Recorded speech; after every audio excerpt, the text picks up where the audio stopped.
Extra good news. The makers of Jell-O have discovered a way to give you rich, luscious chocolate pudding far more easily and far more economically than ever before. With the new Jell-O chocolate pudding powder, you can make old-fashioned pudding, smooth, creamy, and chocolatey, just like the ones Grandmother used to make back in the good old days. Now you can have them again, and this is all you have to do. Just combine the contents of a package of Jell-O chocolate pudding with some milk in the top of your double boiler, letting it cook until it becomes smooth and thick. When the mixture has cooled, serve it in sherbet glasses. You'll have enough for 6 helpings, and that means 6 happy people. Jell-O chocolate pudding is so simple, so inexpensive, and so downright delicious that you mustn't delay trying it. Ask your grocer for Jell-O chocolate pudding, and if he hasn't put it in stock yet, be sure he orders it for you. Remember the name, Jell-O chocolate pudding. Men, no shaving proposition beats this. Listen. There's $1 cash, says Colgate Brushless wins you in a flash. Yes, $1 cash says this is it for the clean, smooth, comfortable shaves you've always wanted. And here's why. Because it's light and fine-textured, Colgate Brushless completely surrounds, softens, and supports each bristle better than greasy, heavy creams. There's no matting down. There is no clogging. Your razor doesn't skid or skip when you use Colgate Brushless. Instead, it cuts through clean and smooth. Try Colgate Brushless. See how it does away with razor scrape and soreness. Discover how slick and smooth and downright comfortable it makes your shave. Get a large or giant-sized tube or jar of Colgate Brushless shaving cream. If 1 week's use doesn't win you completely, just send me back the carton top and we'll mail you your $1. Address, Bill Stern, care of Colgate, Jersey City, Zone 2, New Jersey. Remember, there's $1 cash says Colgate Brushless wins you in a flash. From Hollywood, it's time now for...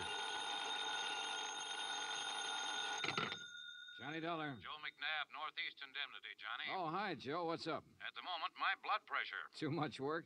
No. Prospect of having to pay off on a $100,000 life insurance policy. Uh-oh. Fella I think you know, Johnny. Art Wesley. Oh, sure. Been a pal of mine for years. Reporter. Yeah. Apparently he's working on a story right now that somebody doesn't want him to report. What do you mean? Night before last, he got beat up in an alley. Yesterday, a car made a pass at him at high speed. What about today? It's early yet, Johnny. Oh, yeah, sure. But let's hope it's not too late.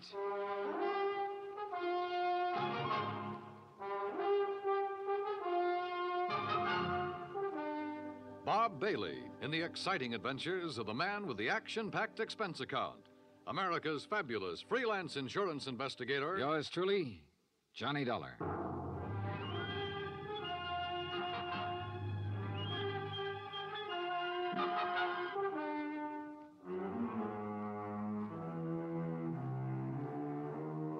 From Special Investigator Johnny Dollar to the Home Office, Northeast Indemnity Affiliates, Hartford, Connecticut. The following is an accounting of expenditures during my investigation of the Big Scoop matter. Expense account item 1, $18.40, transportation and incidentals to New York City. I called Art Wesley's paper. He wasn't in, and nobody seemed to know where he was. Then I remembered a small bar called Tony's over on 3rd Avenue. I took a cab, that's item 2, $1.25, and found him in a corner booth. Sorry, Johnny, no bodyguard. The informants I'm working with will take off fast if they spotted one. No informants, no story. That insurance policy your paper took out on you, who's the beneficiary? A dear departed wife, Joan. Departed? I thought... We split up a couple of months ago. Oh, I'm sorry to hear that, Art. We were living in 2 different worlds. I wanted a home and family. She wanted a trip to the moon every night. Where is she now? Who knows? On her way to the moon, I guess. Hey, look, this story you're working on, Art. It's hot, Johnny. And big, real big. A national gambling syndicate, and run by a guy right here in New York. Who? I'm getting close, but I'm not sure yet. When I am, then out come my articles. What's this guy going to do when you push him into a corner? Look, I'm worried about you. You look, Johnny, I'm not as foolish as you think. I've got his name written down and put in a safe deposit box with what evidence I got. That's my real insurance. Oh, Art, look, we've been friends a long time. I'm not going to let you do this alone. Sorry, Johnny. I've got to go it alone.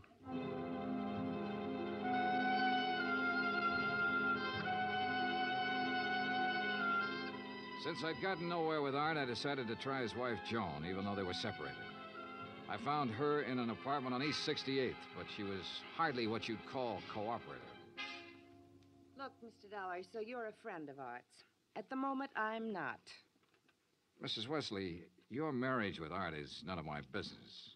But that insurance policy his paper took out on him is. And incidentally, you're still the beneficiary. So? So he could be in danger, those articles he's writing. Why doesn't he drop it? Oh, look, you know Art better than that. Then what am I supposed to do about it? That story is his business. How I feel about things is my business. And come to think of it, I can't see that either of those things is your business. Item 3, $1.80 cab fare to police headquarters in the office of my old friend, Detective Lieutenant Rastelli. Sure. I know about those attempts on Art's life. So I talked to him and got nowhere. He told me the stories about a national gambling syndicate. It's more than he told me. Supposedly the big boss is here in New York. Now, what are you going to do about it? Look, the minute Art quits thinking he's got to hit the jackpot all by himself and lets us in on it, we'll give him all the protection he... Lieutenant Rastelli. Yeah, just a minute. It's for you, Johnny. Oh, thanks. Hello?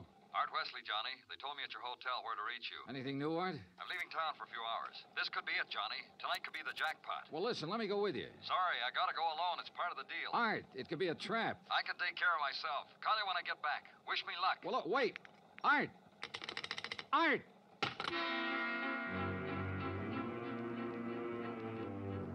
Item 4, $1.80 cab to Art's apartment, where I persuaded the manager to let me in.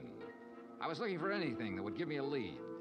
Then, near the phone on a scratch pad, I found where he'd written the word Watika several times.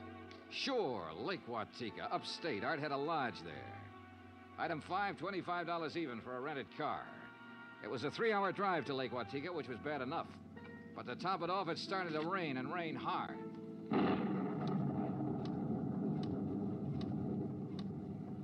When I finally got to the highway turnoff, the side road to the lake was a mass of mud. Then I got 2 quick breaks. It stopped raining, and I spotted the 6-mile road into Art's place. Half an hour further on, I saw a light.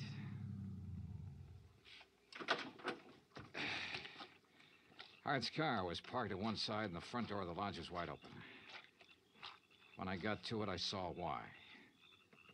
Art was lying in the doorway. Yeah. He was the one who wanted to hit the jackpot. But you can't hit the jackpot with a slug, particularly when that slug is right between your eyes.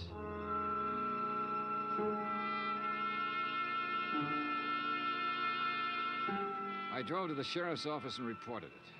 Sheriff Tompkins and his boys took over. But in the darkness and the mud, they could only make a routine check. He asked me to meet him at the lodge the next morning, so I did. Buddy was right here in the doorway, huh, son? Yeah, Sheriff, I didn't move it. And Wesley probably got shot when he answered the door by somebody standing out there on the ground. Because of that bullet hole in the roof? Yeah. Right over that shelf that's stocked with canned goods, sugar, salt, and the like. Apparently, he used this place regular. Yeah, he used to do some of his writing here. Were you able to determine time of death? Coroner says between 10:30 and 11 last night. What time did you arrive? About half an hour after the rain stopped. I'd say 11:45. Means it was still raining a good half hour after the killing. No wonder we found no tracks. Hey, look, Sheriff. Art was working on a hot story about a national gambling syndicate. Could be that he found out who the boss was last night, the hard way. Oh? Then you think the killer was from out of town? Maybe New York? Yeah. Now, where would he stay? Is there a hotel around here? Lake Watika Inn, just outside the village, about 6 miles from here. Sheriff, I'll check it out.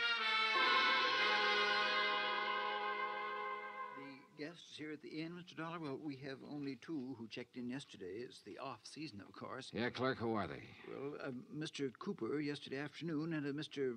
Buckley around dark. Uh-huh. They still here? Mr. Cooper is sitting right out there on the terrace, but Mr. Buckley paid in advance and left quite early this morning. I see. Did Buckley give any reason for stopping here? He said he was a traveling man and didn't like to drive in the rain. Okay. I'd like you to write down a description of him. I'll pick it up on the way out. Oh, I'll be glad to, sir.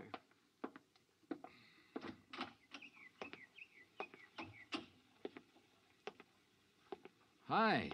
Oh, good morning. Enjoying the scenery? Yes, immensely. Oh, sit down, won't you? Sure, thanks. My name's Dollar. Mine's Cooper. You just check in? I'll just drop by. I came yesterday. Uh-huh. Pretty up here this time of year. Yes. Yes, certainly is. I really enjoy places like this in the off-season. It's a nice change. Too bad the weather hasn't been better, huh? Well, the rainstorm last night? Oh, I enjoyed that, too. You were out in it? Oh, no. No. No, I enjoyed it the way a storm should be enjoyed. In front of the fireplace in my cottage with a drink and a good book. No, Mr. Dollar, I stayed in last night. And that was that. I picked up the description of the other guest, Buckley, from the clerk and gave it to Sheriff Tompkins, who got out a bulletin on him. Then I drove back to New York City, turned in my rented car, and took a cab. That's item 6, $1.70, to Joan Wesley's apartment. Yes. They notified me this morning about Art's death. I don't know what to say. What is there to say? Good question, Mrs. Wesley. If only he hadn't been so stubborn. If only he'd given up that story about the gambling syndicate or whatever it was. Yeah. You figure somebody in the syndicate killed him?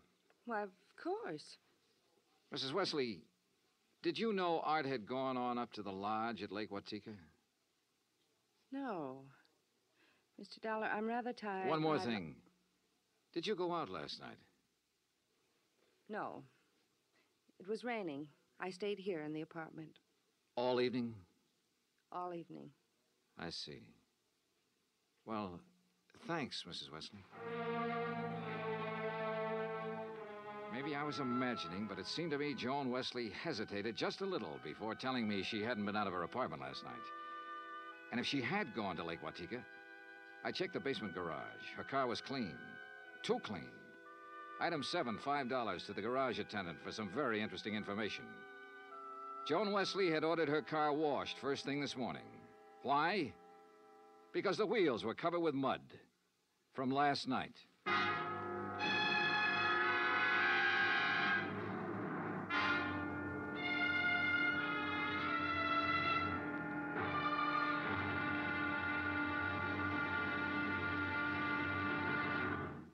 Act 2 of yours truly, Johnny Dollar, in just a moment.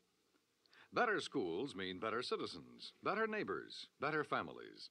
But we can't expect our children to respond, to learn and grow, if we ourselves are indifferent to their school environment.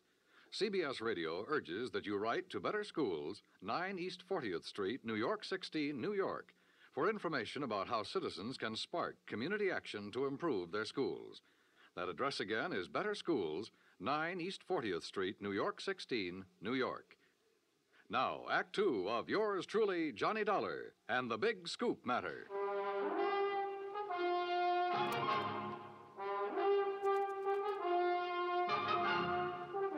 I tell you, I didn't leave this apartment last night. Your car says differently, Joan. Carr. You had it washed today because it was all muddy. And the reason it was muddy was because you had it out in the rain last night. Look, Another thing. You told me you didn't know Art had gone to the lodge. You hadn't heard from him. But the switchboard operator told me you had a call from him yesterday. Now, why else would he call you except to tell you where he was going? Well, how about it, Joan? All right. Art did call me yesterday and told me he was going to Lake Watika. And how about last night? Yes. I went out, but not to Lake Watika. Art wouldn't give you a divorce. By killing him, you get your freedom and $100,000. I didn't kill Art. I didn't go up there last night. And where did you go? Might as well know. The reason I wanted a divorce from Art was because I'd found someone else. Oh? That's where I went for a few minutes last evening. Why did you lie about the phone call from Art yesterday? I don't know. I was confused. I was afraid it would look bad for me if it came out that I knew Art had gone up there. It doesn't look good for you this way, believe me. Oh, Johnny, I'm telling the truth. Who is this fella you're interested in? I don't see why he Who has is to... he? His name is Ted Nash. Will you have to talk to him? I sure will. And right now. But I was wrong about talking to Ted Nash right now. I called his apartment and got no answer. Item 9, $1.60 cab fare to police headquarters in the office of Detective Lieutenant Rastelli. You figure this guy Nash and Joan Wesley could have killed Art and used the gambling syndicate threat as a cover, huh? It's a possibility, Lieutenant. Well, I'll see what I can find out about Nash. How'd you do at Lake Watika? 2 guests checked in the day of the killing. One, a man named Buckley. He left early this morning. Sheriff Tompkins has a bulletin out on him. Who else? A fellow named Cooper, who apparently likes to go places in the off-season. Nothing to tie him in particularly. Cooper, huh? We had a rumble some time ago that a guy named Cooper was involved in that gambling syndicate. What? Trouble is, we got no proof. Hey, wait a minute. What's the matter? Art told me he'd put the name of the man he was after in a safe deposit box. If we could find the key to that box. How about Art's apartment? Let's take a look. So we looked, and we found the key tucked away in a desk, but only a number on it. Nothing to tell where it was located. I gave it to Lieutenant Rastelli, and he promised to check every bank in town if necessary. While I went on back to Lake Watika to see if the man named Cooper at the inn was the same one Rastelli told me about. When I got there, after a frantic 3-hour drive, I found him comfortably sitting by the fireplace.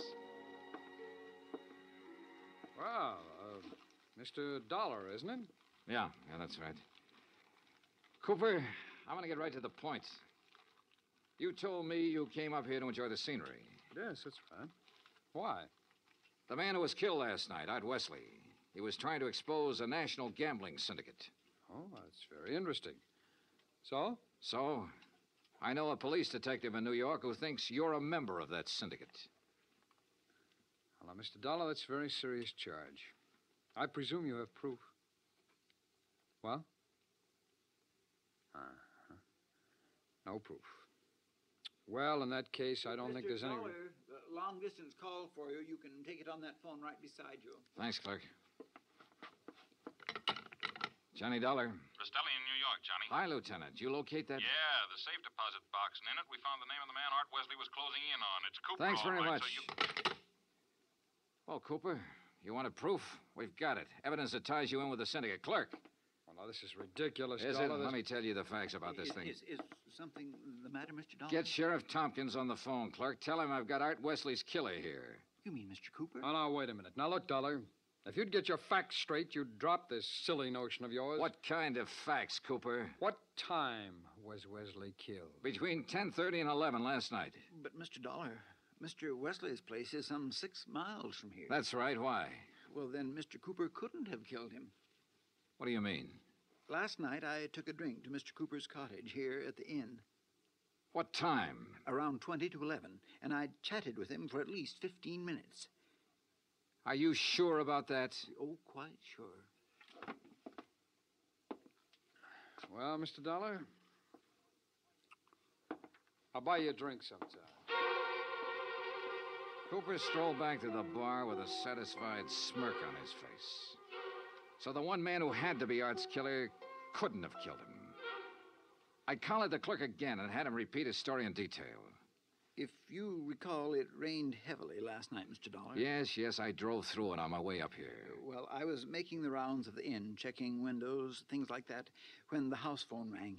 It was Mr. Cooper calling from his cottage. He wanted a drink. You say that was at 20 to 11? Yes, I always jot down the time when I am called away from the desk. All right, go on. Well, when I got to Mr. Cooper's cottage, he was sitting in the living room in front of the fire with a book. Yeah. We chatted a while, and then when I returned here to the desk, I jotted down the time again. 10:55. Well, that does it. What do you mean? Oh, it's a good 20-minute drive from here to Art Wesley's lodge. If he was killed between 10:30 and 11 and Cooper was here at that time, he couldn't have done it. Well, I'm sorry, but facts are facts. And... Oh, excuse me. Lake Watika Inn. Yes, just a moment. Sheriff Tompkins, Mr. Dollar. Oh, thanks. Hi, Sheriff. Thought you ought to know, son. Remember that man Buckley we were looking for? Yeah, sure. The other guest at the inn. Yeah, we picked him up. I've been questioning him for an hour. Any luck? No, sir. He's just a traveling salesman who stayed at the inn because he didn't want to drive in the rain. You sure? Buckley swears he doesn't even know Cooper.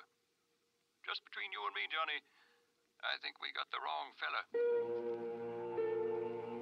No place again. I decided to start all over. Got into my car and drove to Art Wesley's place. Nothing was changed. I remember the trip I'd made the night he was killed, how it rained heavily until about half an hour before I arrived. How I'd found him lying in the open doorway, a bullet hole in his head. Yeah, and the hole in the ceiling over the shelf of provisions, marking the path of the bullet. It was there. So were the provisions. Canned food, mustard, sugar, a package of crackers. There was some... Wait a minute. Sugar. The sugar bowl. I stared at it for a moment.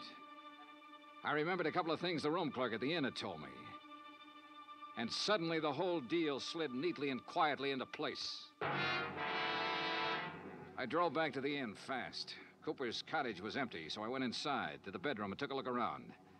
Then I spotted one of the pictures on the wall, a little out of place. I looked behind it. Yeah, just what I expected. Outside, I found Cooper sitting on the terrace in front of the main building. I slid into a chair across from him. Well, Mr. Dollar, what fantastic crime are you going to accuse me of today? Cooper, I got a one-track mind, and it's still stuck on murder. Oh, now look, Dollar. We've been over this before, and personally, I find it quite boring. So much so that it's interfering with my vacation here. That's too bad. Yes, it is. So I'm leaving this evening. I don't think so, Cooper. Oh, come now. Art Wesley was trying to expose a figure in a gambling syndicate. You. Well, that's a matter of conjecture. You had to stop him, for keeps. Oh, now look, Dollar. The time of Art Wesley's death has been established as between 10:30 and 11 last night. That's right, between 10:30 and 11 last night. And I'm sure you remember the room clerk telling you he was with me in my cottage living room from 10:40 to 10:55. I sure do. So that I certainly couldn't have killed your friend Wesley 6 miles from here during that time. Except that Art Wesley wasn't killed at his lodge. What are you talking about? You see, I remembered something else the clerk had told me. The night of the killing, it stopped raining a little after 11. All right, what difference does that make? All the difference in the world, believe me. Here's what really happened, Cooper. You killed Art Wesley in the bedroom of your cottage here at the inn. Oh, don't be ridiculous. You immediately called the room clerk over and chatted with him in your living room for about 15 minutes. He didn't know there was a corpse in the next room. Oh, really? After he left, you took Wesley's body the 6 miles to his place and planted it in the doorway. Oh, now look, Dollar... Your problem was to make it look like he'd been killed there.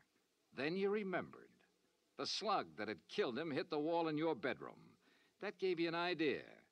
You figured out the right angle at the lodge and fired a shot upwards from the outside the door.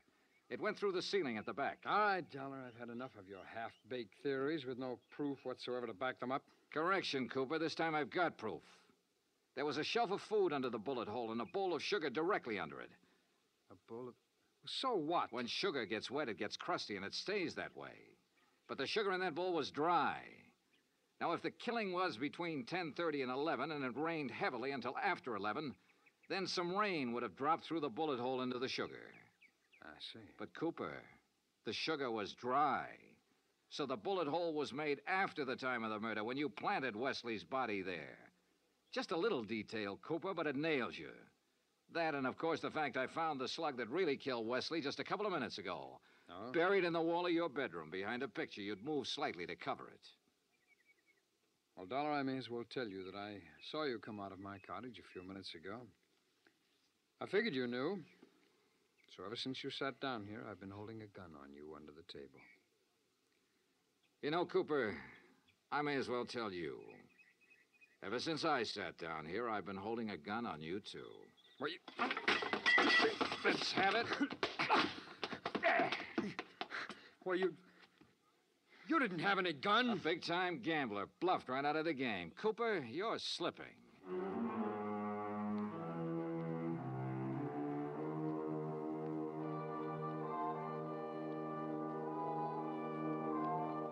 Item 10, $37.50. Transportation and incidentals back to Hartford.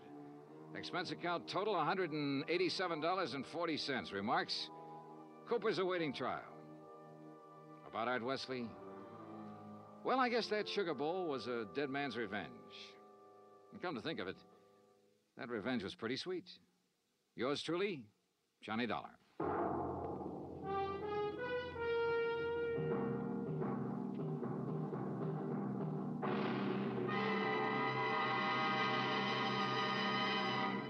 Our star will return in just a moment.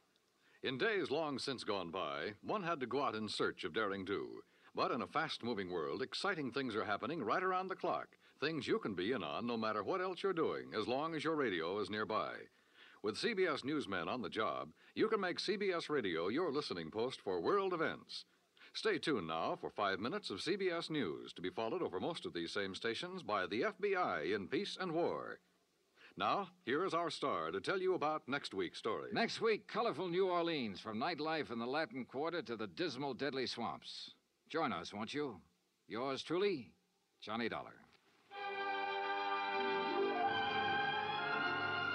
Yours truly, Johnny Dollar, starring Bob Bailey, originates in Hollywood. Written by Robert Reif, it is produced and directed by Jack Johnstone. Heard in tonight's cast were Virginia Gregg, Russell Thorson, Barney Phillips, Stacey Harris, Larry Thor, Parley Bear, and Les Tremaine. Musical supervision is by Amerigo Marino. Be sure to join us next week, same time and station, for another exciting story of yours truly, Johnny Dollar. Dan Cubberly speaking.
Now, here's a real solution to many of your Christmas shopping problems.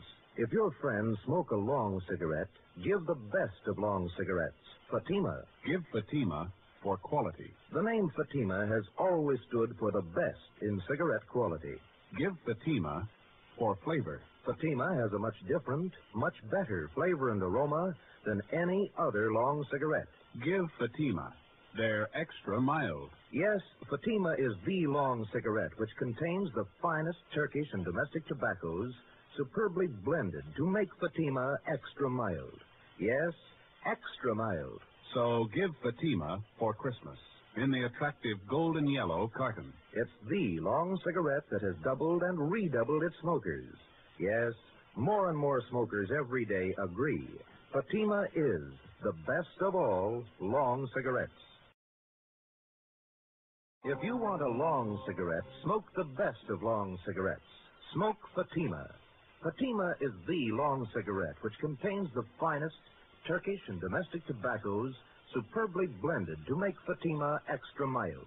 And that's why Fatima has a much different, much better flavor and aroma than any other long cigarette. That's why Fatima is doubling and redoubling its smokers.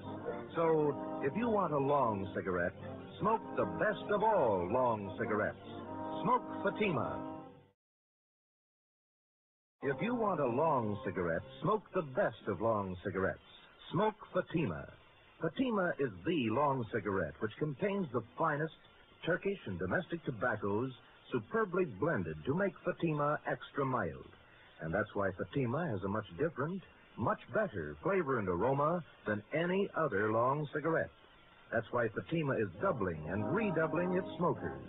So, if you want a long cigarette, smoke the best of all long cigarettes. Smoke Fatima. Who put 8 great tomatoes in that little bitty can? Who put 8 great tomatoes in that little bitty can? Who put 8 great tomatoes in that little bitty can? You know who, In case you don't, it's Constantine. From Hollywood, it's time now for... Dollar.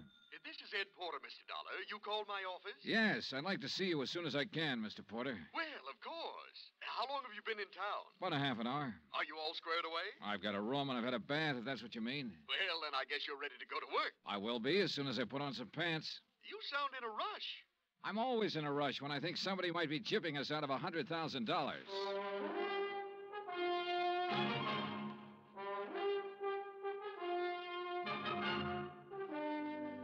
Bob Bailey in the transcribed adventures of the man with the action-packed expense account, America's fabulous freelance insurance investigator. Yours truly, Johnny Dollar.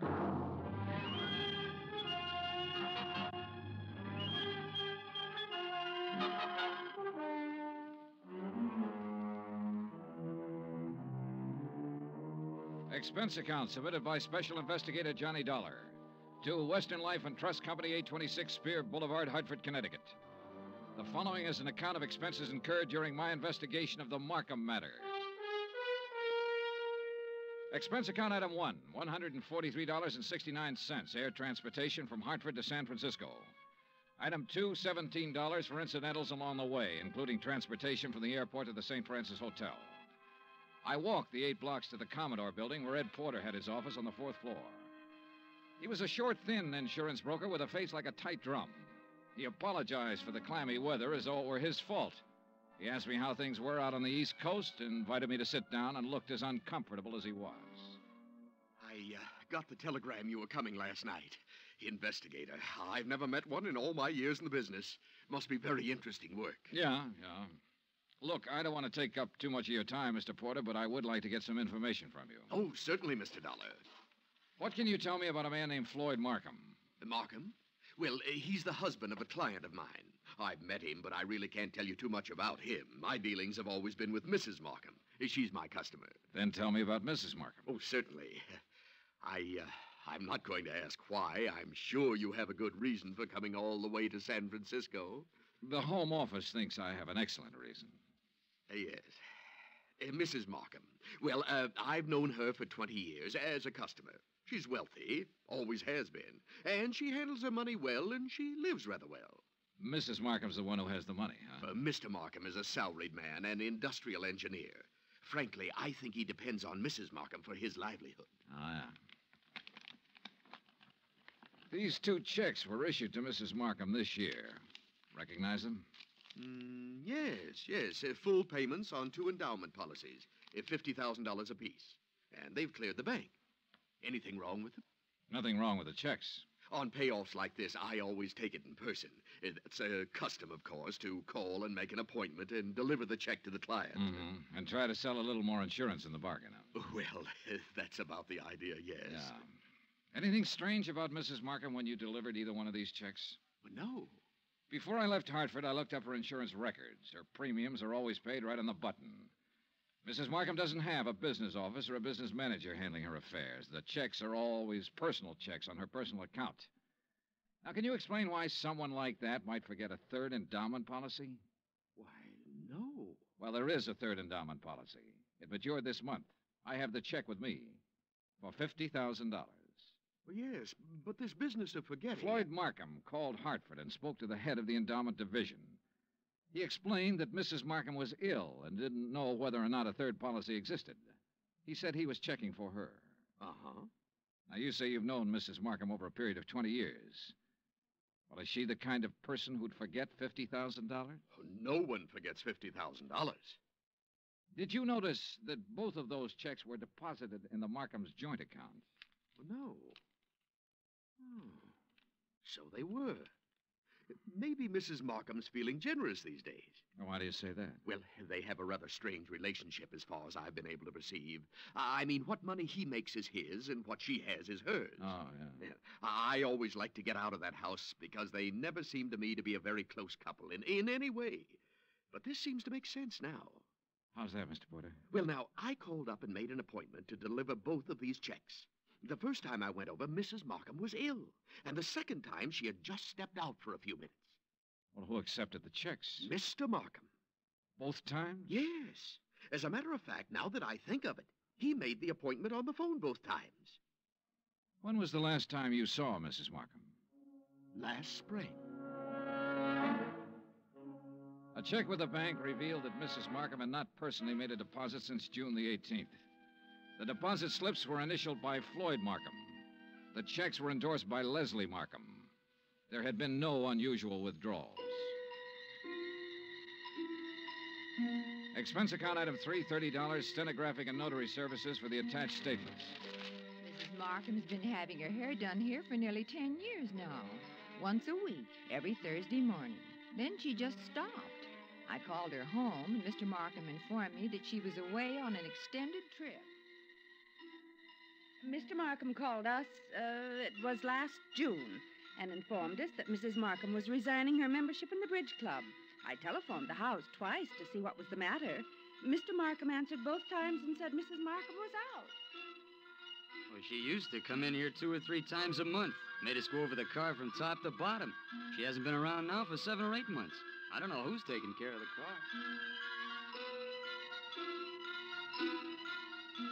Expense account item 430 cents, 3 phone calls to the Markham residence.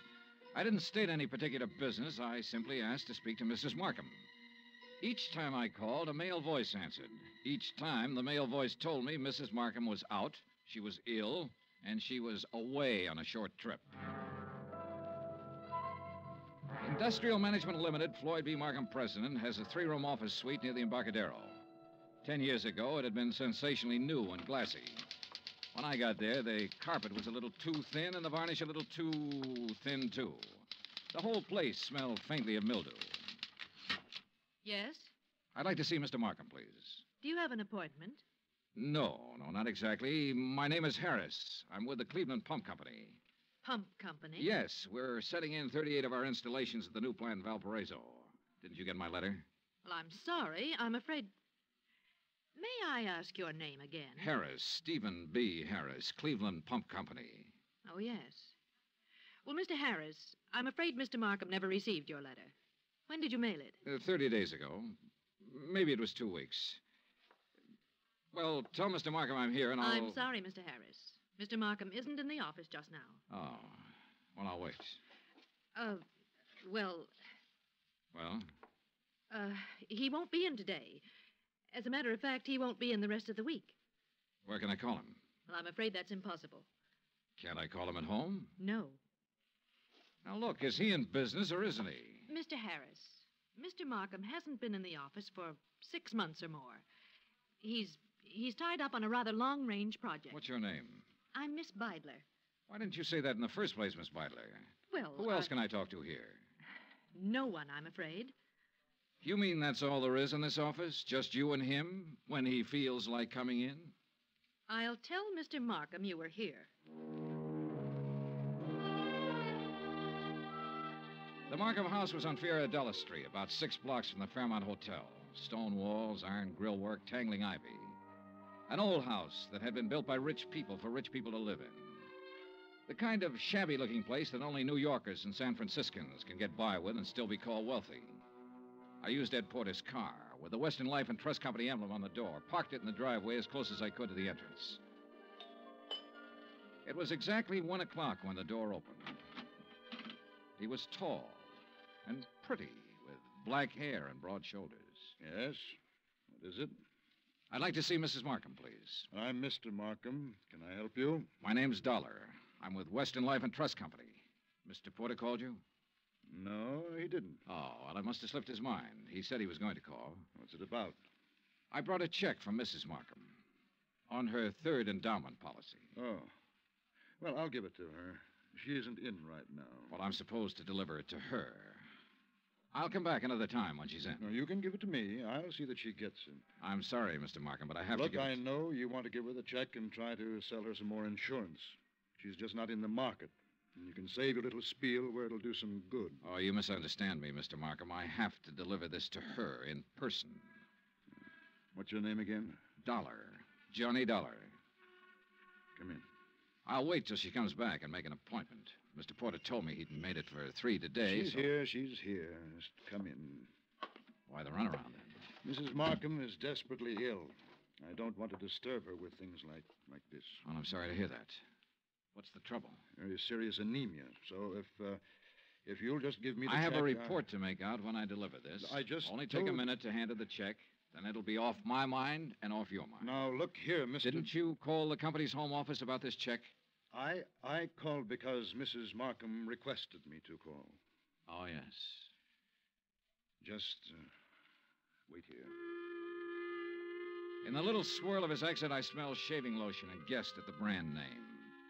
I also guessed that his suit cost $300, even if I didn't know what San Francisco tailor had made it. The shirt, the tie, the shoes were expensive, too. Yeah. Mr. Floyd Markham liked expensive things. I wondered if he dyed his hair to keep it all black. I wondered if he was 45 or 50. I also wondered why, in a house of that size, on that kind of street, a servant hadn't answered the door. This way, Mr. Dollar. He led me up a flight of stairs and finally into a high-ceilinged room with a fireplace at one end.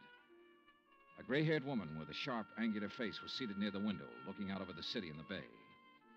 She didn't turn her head when we came into the room, but I could see that her eyes were watery and slightly glazed. Please, don't take too long and don't upset her. Leslie.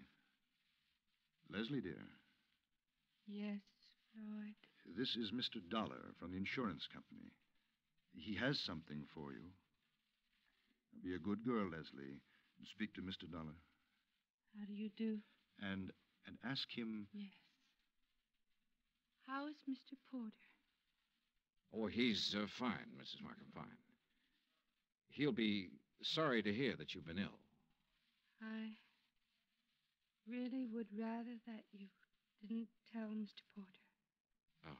I'm satisfied to make my own slow recovery and not worry any of my friends. We'd like some sherry, Floyd. Now, you know what the doctor said, Leslie. Mr. Dollar, you'd like some sherry, wouldn't you? Why, yes, I'd like that very much. Floyd? No, I'm sorry, Mr. Dollar. It's absolutely forbidden, and you know that, dear. Do you have the check, Mr. Dollar? Yes, right here. Here you are, Mrs. Markham. Thank you. Is there anything else, Mr. Dollar? Well, Mr. Dollar, Now, Leslie... Yes? What is it, Mrs. Markham? I'm very tired. Excuse me if I seem impolite. Good day. Good day, Mrs. Markham. Expense account item 5, 10 cents. Phone call to Ed Porter at his office. Yes, Mr. Dollar? Look, Mrs. Markham's 5'5", about 120, black hair, gray streak to the right of the part, blue eyes, looks about 40 years old, a good 40. Why, yes, that sounds like her. You mean you've seen her? I've seen what's left of her, Mr. Porter. Oh, good Lord, she's not dead. Almost. What? He's killing her, Mr. Porter. My guess is he's been at it for about 6 months.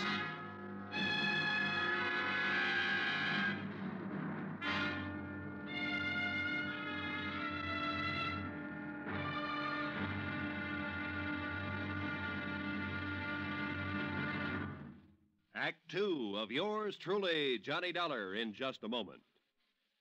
Nobody will take a frown at face value anymore now that the word has gotten around about Jack Benny's return to the air. With Mary Livingston, Dennis Day, Rochester, Don Wilson, Mel Blanc, Frank Nelson, and Mr. Kitzel, nothing less than your very best smile will do for the occasion. Tonight and every Sunday night, hear CBS Radio's Jack Benny Show and give your sense of humor a real workout. Now, Act 2 of yours truly, Johnny Dollar, and the Markham Matter.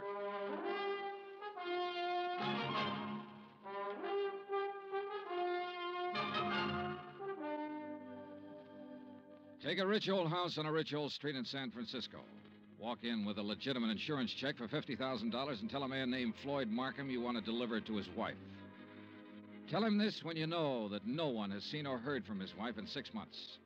Just tell him you want to see her. Insist that you see her. Then stand around and listen to him lie a couple of times. Then let him take you to her. Give her the check. Say goodbye. 20 minutes after I walked out of the Markham's house and picked up Ed Porter, we drove back to the house and parked 100 feet from the entrance. This is the darndest thing I ever heard of, Mr. Dollar. I'm not sure it's all clear to me. What's our position? Oh, I wouldn't know that, Mr. Porter. That's up to the legal department. This much I'm sure of right now. Markham's already deposited $100,000 of her insurance money into a joint account. If I'm not mistaken, this last check will go into that account, too. Right now, while we're sitting here, she's probably endorsing that check. Well, then I don't see where it's any of our He's business. making her endorse the check. He's making her stay in that house, in that room, away from everybody. Well, how? What way? He said she was ill. You said she appeared ill. I don't know how he's doing it, but I'm going to find out. Are you sure this isn't all surmise on your part? You weren't in the room when she said, let's have some sherry. Please, let's have some sherry. Well, I must be pretty She was dumb. really trying to say she wanted him to leave the room so she could talk to me. So she could have one little minute to tell me what the matter is, what's going on. His next move is to deposit that check. Then one big withdrawal, the whole $150,000, and bye-bye Floyd Markham. Mr. Dollar, I'm just an insurance broker. I don't understand that... Well... How'd you like to be an investigator for about 10 minutes? Me? Yeah. You see that car that just pulled up in the driveway? Well, yes, The girl driving it holds down that dummy office of Markham's. Her name's Beidler. She might be in on this with him. And that's Mr. Markham leaving the house. Good. Now, look, here's what you do. Follow them. I think I know where they're going, but you follow them and make sure. Well, where are they going? To the bank to deposit that check. Oh. Well, where are you going? To have that glass of sherry, Mr. Porter. Ed Porter pulled his hat down low over his face and put both hands on the wheel and took out after that 55 Cadillac sedan. I crossed the street, went back up on the porch of the house and knocked. I didn't expect her to answer. I didn't expect anyone to answer, but I wanted to make sure. I went around to the garden. There wasn't a sound in the big old house when I opened the garden door and went up the stairs again. The door to her room was closed. She wasn't by the window anymore. She was stretched out on the divan. I felt her wrist for a pulse. It was there, faint, but there. About 3 inches up her arm, there was a series of little marks. I lifted one eyelid and felt her neck muscles. She was doped to the ears. Mrs. Markham. Mrs. Markham, can you hear me? Look, I've come to help you. Me? Yes. Yes, I'm going to take you out of here. Now, don't be frightened. Mr. Dollar? That's right. That's right. That's the ticket. Insurance company. Yes. Now I remember. Yes, that's right. Thank you for bringing my check. I don't want Want what, Mrs. Markham? Want any of my friends to worry. Oh. I'm improving, but I don't want them to know I'm ill. Just say I'm out of town for a while. He told you to say that, didn't he? Yes. He told me to say exactly that. Mr. Dollar, don't fool me. Please don't fool me. What? You will help me get out of here. You aren't fooling me, are you? Are you? I carried her downstairs and put her in my car and drove her to the St. Regis Emergency Hospital. Expense account item 100 deposit with the hospital office. I explained as much as necessary to the intern who promised to advise me when Mrs. Markham became rational. After that, I drove back to the house. Ed Porter's blue coupe was parked across the street. I didn't know what to do but come back here. And when I got back, I didn't know what to do either. Slow down. You're doing fine. Oh, you were right. You were absolutely right. They went straight to the Bank of America to deposit that money. I kind of thought they might be back here by now. No, they're over at Angelo's having a drink and some dinner. I followed them there. You're getting to be quite a sleuth, Mr. Porter. Well, I try to do my best and use my head. Mr. Dollar, did you talk to Mrs. Markham? As much as I could. She was doped. I took her out and put her in the hospital. Oh. Well, should you have done that, Mr. Dollar? I could have left her up in that room to die, Mr. Porter. Oh, yes. Well, what's our next move? Ours? Well, certainly. I can't quit now, Mr. Johnny. Well, let's go to Angelo's, Eddie. Ed Porter settled the hat lower on his ears and gripped the wheel harder, and we took off for Angelo's on Stoker Street. When we got there, we didn't have to go inside to see if our people were still around. The Cadillac sedan was in the parking lot. So we took up a plant across the street. Well, why wait? Why not go in and take them out of there and take them down to the police? Well, that might blow the whole thing. Now, we have to wait and see what Mrs. Markham has to say when she's well enough to talk. Yeah, but... I'm sure she'll have some charges to prefer. In the meantime, we wait and see what's what. Yeah, what do you think he'll do when he goes home and finds her gone? Well, that'll be pretty interesting. What do you think he'll do? Well, I imagine he'll, He'll think she got up and walked out. No, he knows better than that. He's had her doped up for 6 months. He knows he can go out of the house and she'll stay right where he left her while he's gone. No, that isn't it. Oh. Well, then he'll know that she had help. That's more like it, Mr. Porter. I liked Eddie. It gives me kind of a feeling. Okay, Eddie. Now answer the question. Oh, what'll he do? Well, he'll try to get out of town. That's it. He'll try to leave town. He'll know that he's had it. Come on. Huh? They're pulling out. We followed them to a cocktail lounge near the Presidio. We waited around outside the place for 2 hours. Expense account item 7.25 cents. I called the St. Regis Receiving Hospital. Mrs. Markham's condition was unchanged. Item 8, $2, 2 hamburgers, 2 Cokes, and cigarettes for Mr. Porter and myself. We had just finished eating when Floyd Markham's Cadillac turned out onto the street. We followed it for 10 minutes. When Markham parked on a dark hill, we cut our lights and came to a stop. Mr. Dollar. Yeah, Eddie? Can you see what they're doing? Yeah? What? Necking. Huh? Necking. You know. I should have telephoned my wife.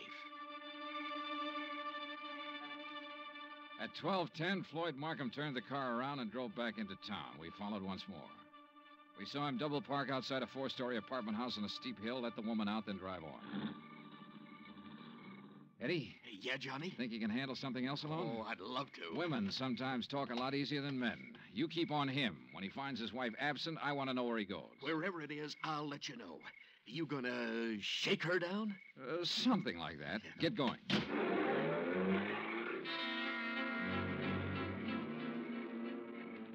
I watched my new assistant investigator follow out after Markham's Cadillac. Then I went inside the apartment house. I, Beidler, was on the mailbox of apartment 104. I walked down the hall, listened a minute, and gave it a try.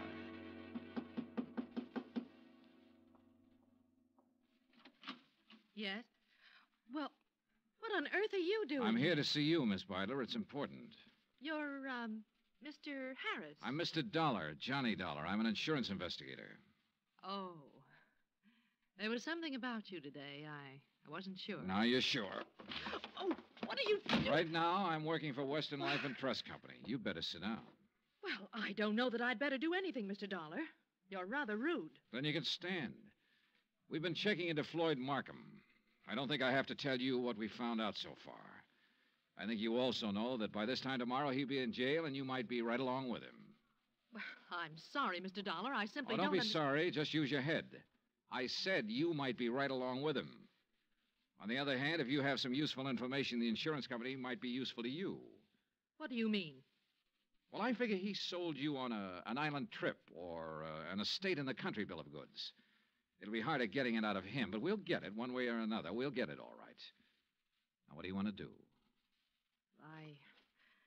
I want a drink. You? Oh, thanks.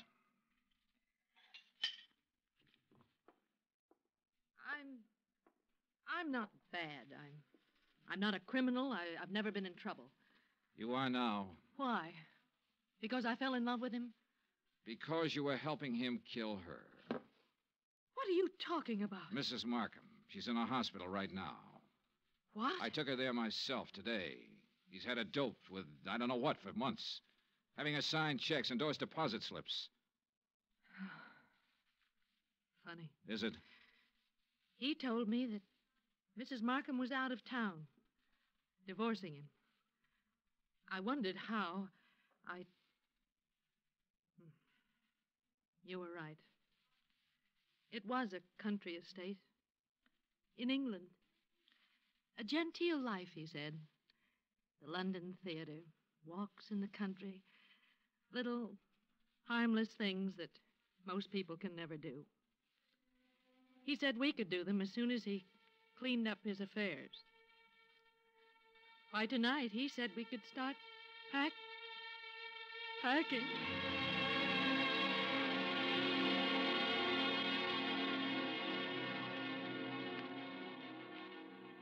I took Iris Beidler with me back to the Markham house. The Cadillac was in the garage, and Ed Porter's blue coupe was pulled up across the street. When he saw us in the cab, he walked up. Hi. Hi. How's he doing? You can talk in front of her. Well, he hasn't done anything. Yeah, I mean, I saw the light go on upstairs in Mrs. Markham's room, then it went out again. He's downstairs now, sitting in the living room. Okay, wait here.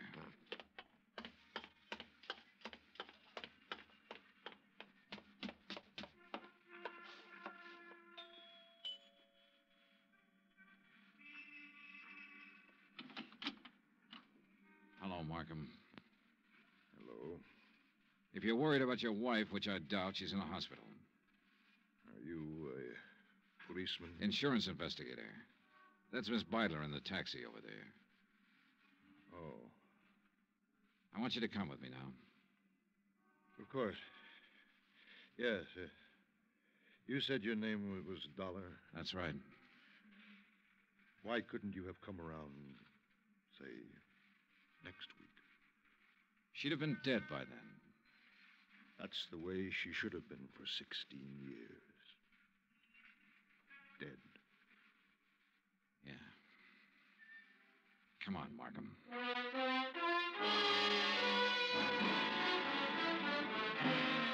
Expense account, item 9, $102, hotel and board in San Francisco. Item 10, $116, airfare back to Hartford.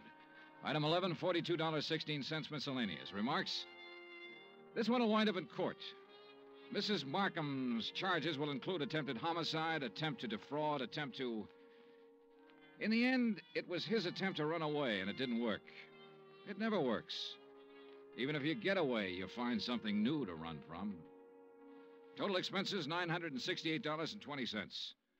Yours truly, Johnny Dollar.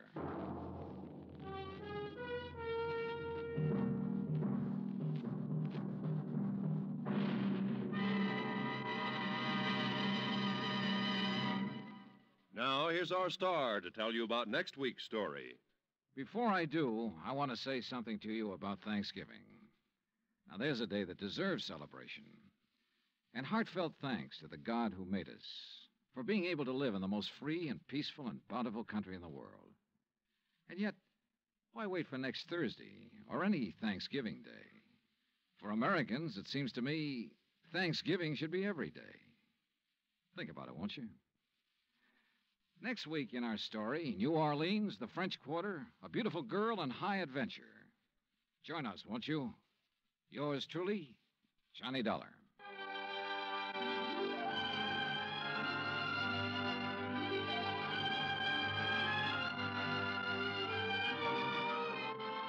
Yours truly, Johnny Dollar, starring Bob Bailey, is transcribed in Hollywood.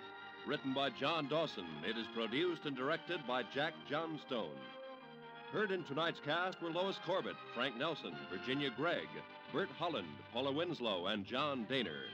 Musical supervision by Amerigo Marino.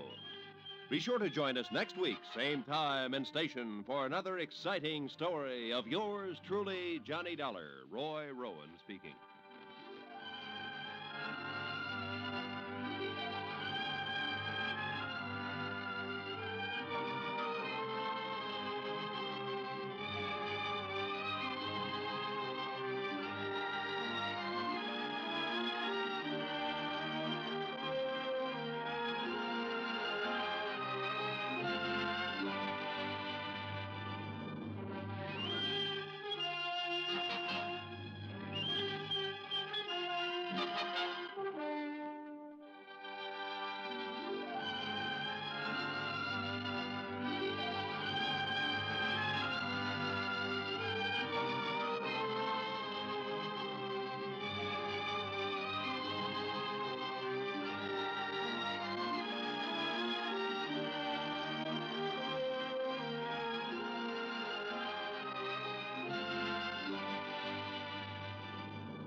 This is Sandy Becker saying, keep cooking with Crisco. It's all vegetable. It's digestible. Thanks, Frank. That was swell. I'm glad you liked it, Harry. You know, you're a darn good-looking fellow. I'll bet you have lots of girls crazy about you. Oh, I don't know. Oh, you're just being modest. But tell me, how do you feel when you're in love? How do I feel? My gosh, Harry, it's the most wonderful feeling in the world. Why, when I'm in love, I'm just breezing along with the breeze. I never mind the bumps or the ruts along the highway of life. I float through life on a cloud. And that, folks, is exactly the way you feel in the famous Dodge Air Glide ride. If you haven't experienced this thrill, visit the showroom of your local Dodge dealer. See for yourself the extra value you get in this big, new, money-saving Dodge. Believe me, folks, it certainly is more car for less money. Think of it. The new Dodge Beauty winner of 1936 now sells for only $640 and up. List prices at Factory Detroit. Say, that is something, Harry.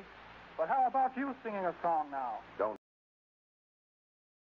From Hollywood, it's time now for Johnny Dollar. Oh, hi, man. How's your stomach, Johnny? What? Rich food give you any trouble? Who is this? Why, your old buddy, Angie Orsatti. Oh, hi, Angie. Glad you got my message. Yeah. How about dinner tonight at Antoine's, Johnny? Shrimp gumbo, oysters Rockefeller. Yeah, sounds fine. Only I've got to do some work first. Man, I thought you was here in New Orleans on vacation. Nope, little matter of fire insurance and the company's check for $16,000. Somebody trying to cheat him out of it, huh? You won't believe this, Angie. Somebody turned it down. What?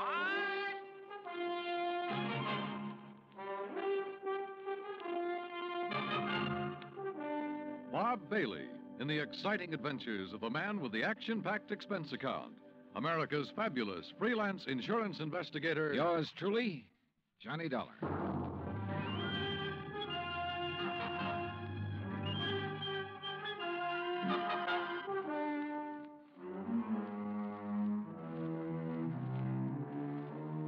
Expense account submitted by Special Investigator Johnny Dollar to Providential Fire and Marine, 787 Greenleaf Avenue, Hartford, Connecticut. The following is an account of expenses incurred during my investigation of the Royal Street matter.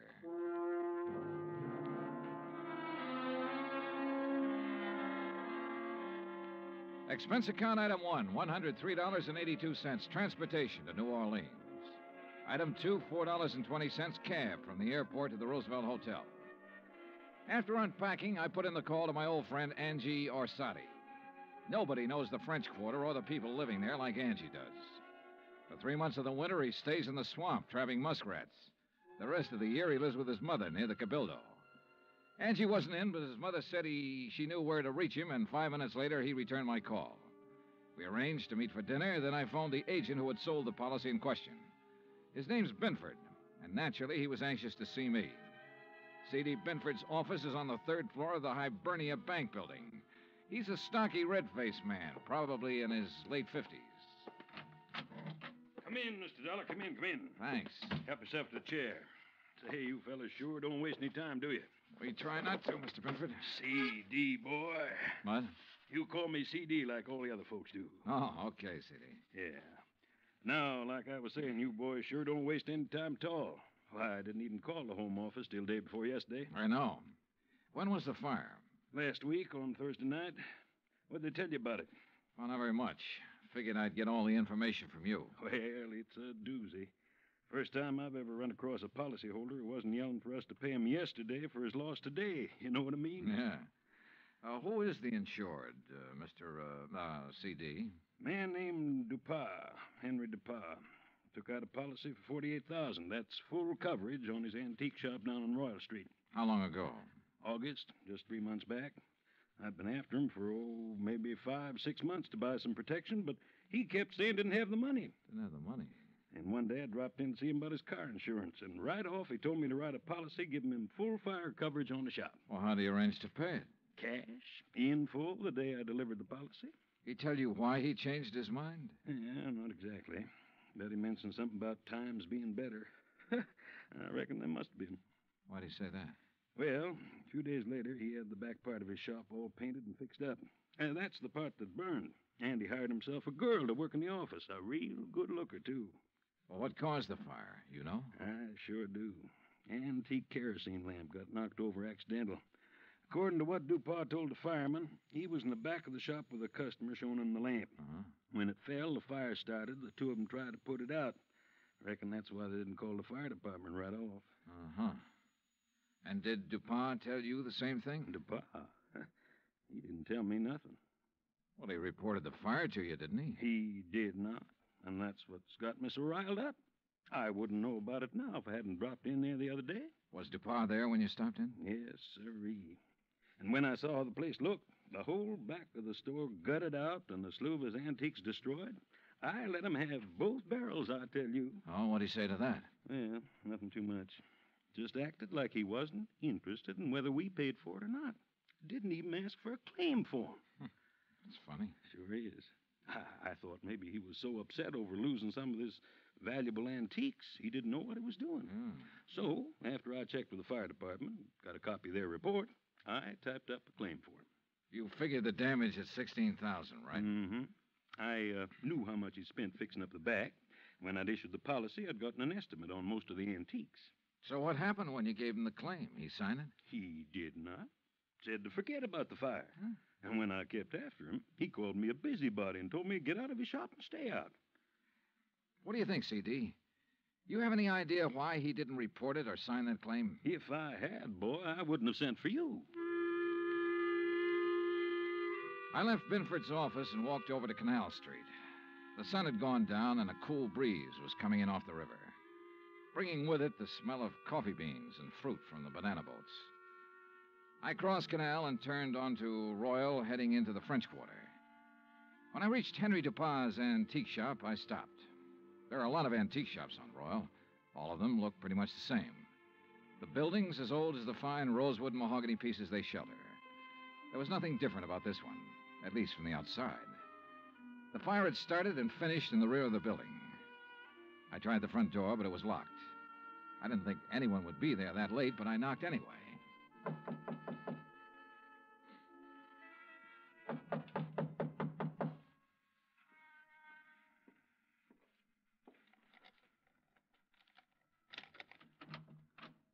Yes, who is it? Mr. Dupas? Who is it? My name's Dollar, Mr. Dupas. I represent the Providential Fire and Marine. Why do you people persist in annoying me? Well, we wouldn't if you'd tell us about the fire you There's had nothing special about that fire, Mr. Dollar. It was an accident. Well, then why didn't you file a claim? You're entitled to enough money to cover your Mr. loss. Binford explained that to me quite carefully. If you haven't talked to him, Mr. Dollar, you should. Oh, I've talked to him. Well, then go away. Well, not until you answer a few No, questions. leave me alone, please. I'd noticed an alley next to the shop that ended where the rear door had been. I started back along it, not quite sure what I was looking for or what I expected to find. But I was sure of one thing. DuPas was a frightened man. It was too dark to see anything at the end of the alley, so I returned to the street. Item 3, $30.50, phone call, taxi, and dinner for two at Antoine's. Oh, man. Kind of nice, ain't it, Johnny? Oh, the way it never changes. Same waiter, same chef, same clientele. Yeah. Like another Cafe Royale, Ashy? No, thanks. Well, Johnny? Yeah? Well, when you going to ask me?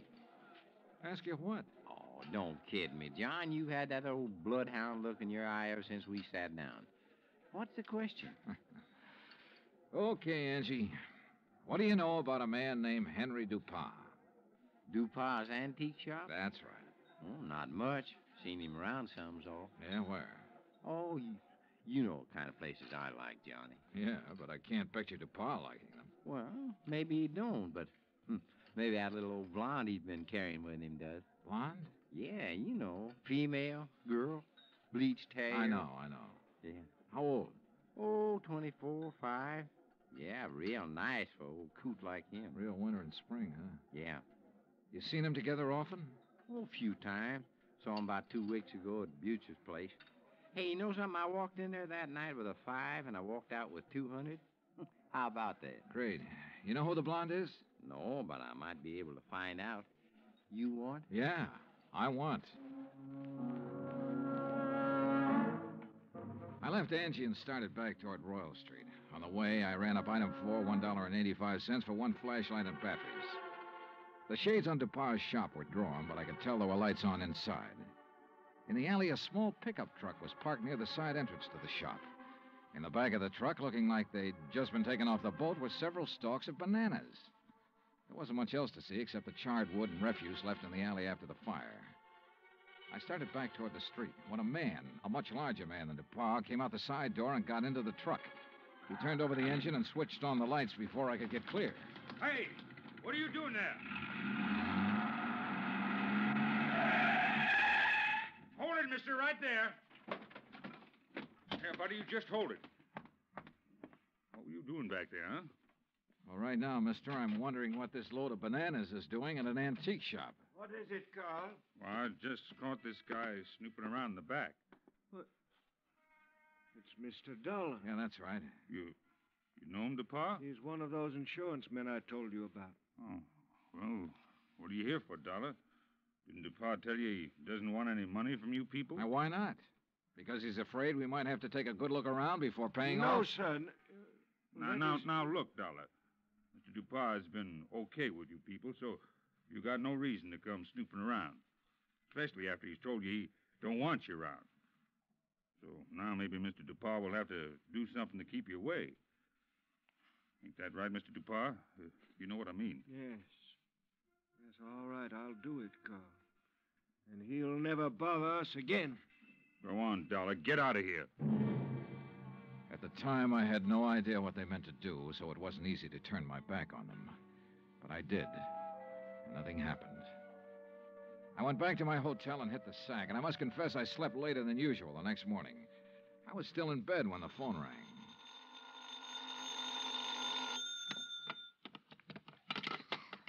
Johnny Dollar. Well, hey, now, where's my dynamic northern friend? Oh, he's off today. I'm taking his place. Well, in the news I got, well, I reckon it'll keep till tomorrow. Yeah. Well, so long. No, wait, Angie. Yeah. Did you find out anything about that blonde DuPont's been seeing? Sure, everybody around the French Market coffee shop used to know her. Used to, meaning up till she went to work for Mr. DuPont. She worked for DuPont? Yeah, in the office at his store.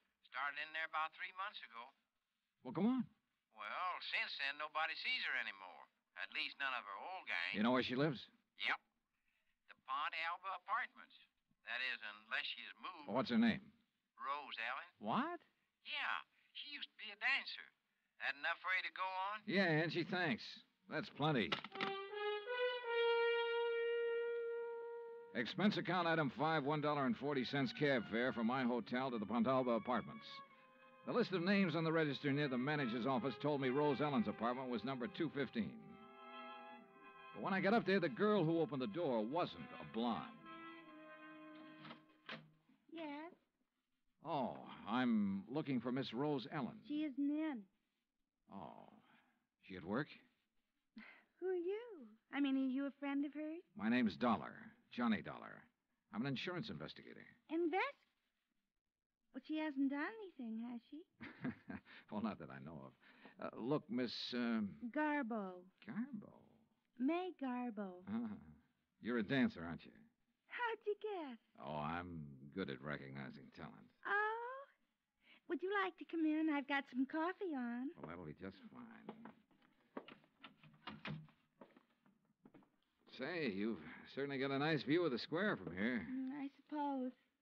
Don't you think so? Oh, sure, if you like that sort of thing. Me, I just think the square's kind of square. Oh, oh, that's good. That's very good. I brought it up the day we moved here. You and Rose move in here together? Uh-huh. Oh, sit down, Johnny. Make yourself at home. Well, thanks. Gee, you're so polite. You wait to be asked. Yeah. Look, tell me, what time do you think Rose will be home? Oh, I couldn't say. May, this is important. What time does she usually get home? Well, I don't know. I mean, after all, she's got her own life to live, you know, and I'm not her keeper. Okay. Sometimes she doesn't get home for days. Oh, I better get the coffee. She ever say anything to you about the fire? Huh? What fire? The fire down at the antique shop. No, you want cream and sugar? No, thanks, just black. Good. When was that? The fire? Last Thursday night. That's funny. What's funny? That was the last time I saw her. What? Yeah. Rose went to work last Thursday, but she never came home.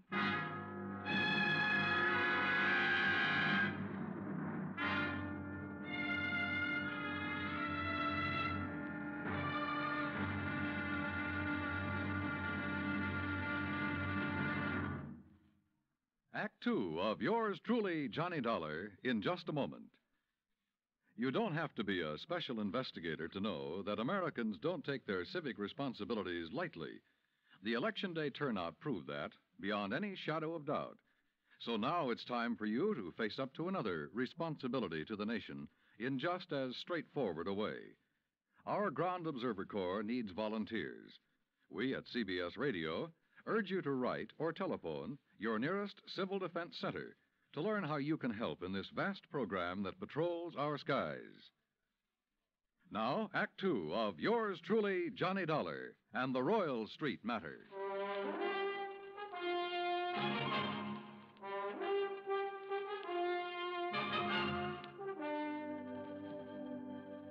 This was the screwiest deal I'd ever seen.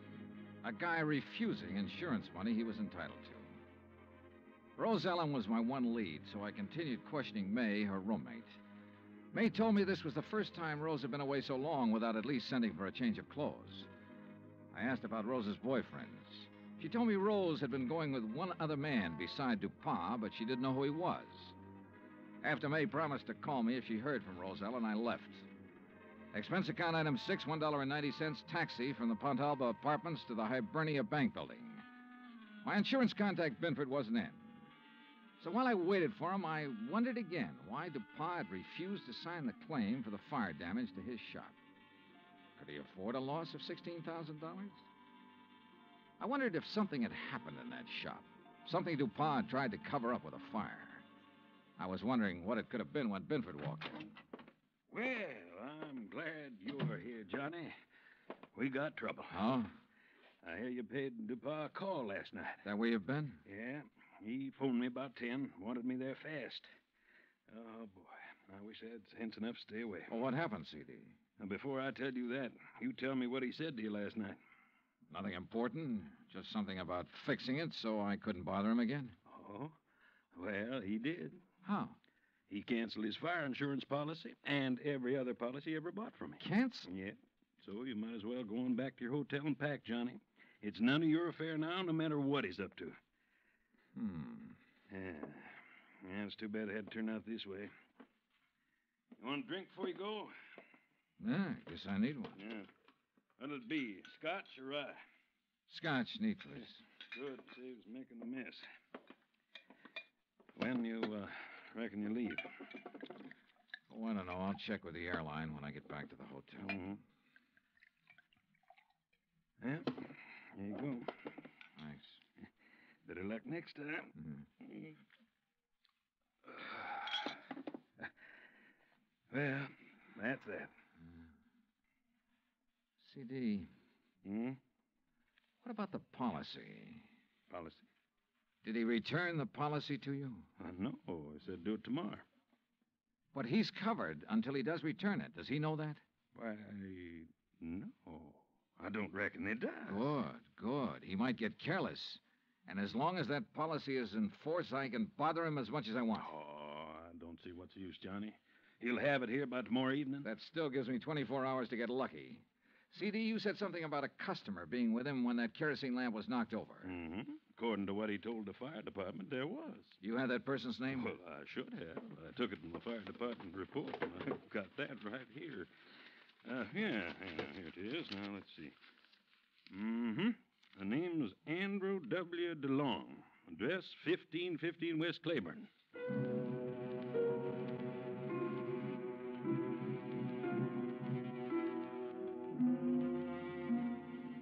There wasn't any Andrew DeLong at that address. We checked the telephone book and the city directory, and the only Andrew W. DeLong we found was out in Metairie, in a mausoleum. So we drove back towards CD's office.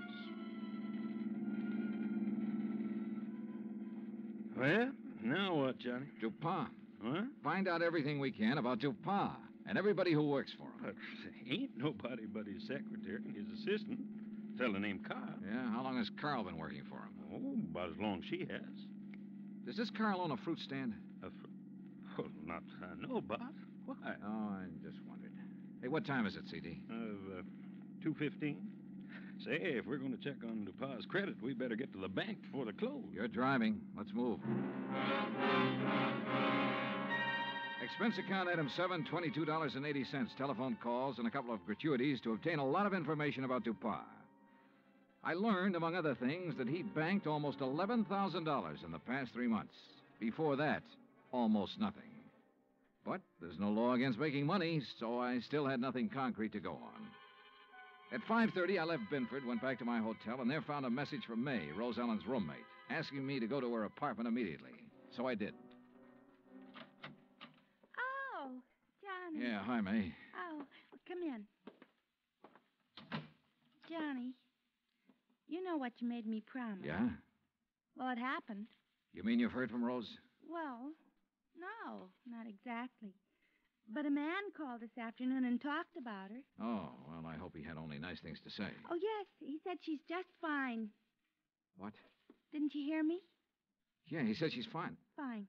Well, what else did he say? Well, he said he was going to come by at 4 o'clock and pick up her clothes. I should have them ready. No, but of course he didn't. Well, he did so. He did? Oh, what man? You know him? You get his name? Mr. Dollar, you don't think I'd let Rose's things go out of here with a complete stranger, do you? Of course he told me his name. Well? You aren't nearly as polite as you were this morning. All right, I'm sorry. What's the man's name, darling? Oh, well, that's much better. It's Grant. Grant? That's right. That doesn't register. From the way he talked, he must be the one Rose was going with while she was dating that old antique. You ever see this guy, Grant, before? No, but I'm sure he's the one she talked about. Really, it used to get so tiresome. Carl this and Carl does that. Oh. What? I said, oh. May, tell me, where did he say he was taking her clothes? Well, he didn't say. Just put them in that old truck. Thanks, sweetheart. See you later. I needed a fast car and a driver who could handle it, so I called Angelo Arsati. 20 minutes later, we parked in front of Dupas' antique shop. There was a dim light on inside. Now, look, brother, there's really no reason for you to get mixed up in this thing. Oh, you kidding, son? Looks like Dupas ain't gonna answer. All right, let's see what this hunk of stone will do to the glass. Here. Man, that got it. I can reach through the lock.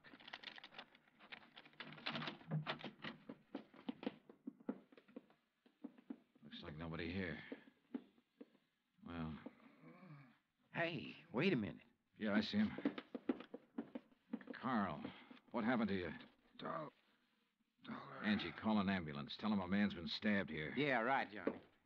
Dollar. Get to her before he can. Dupas?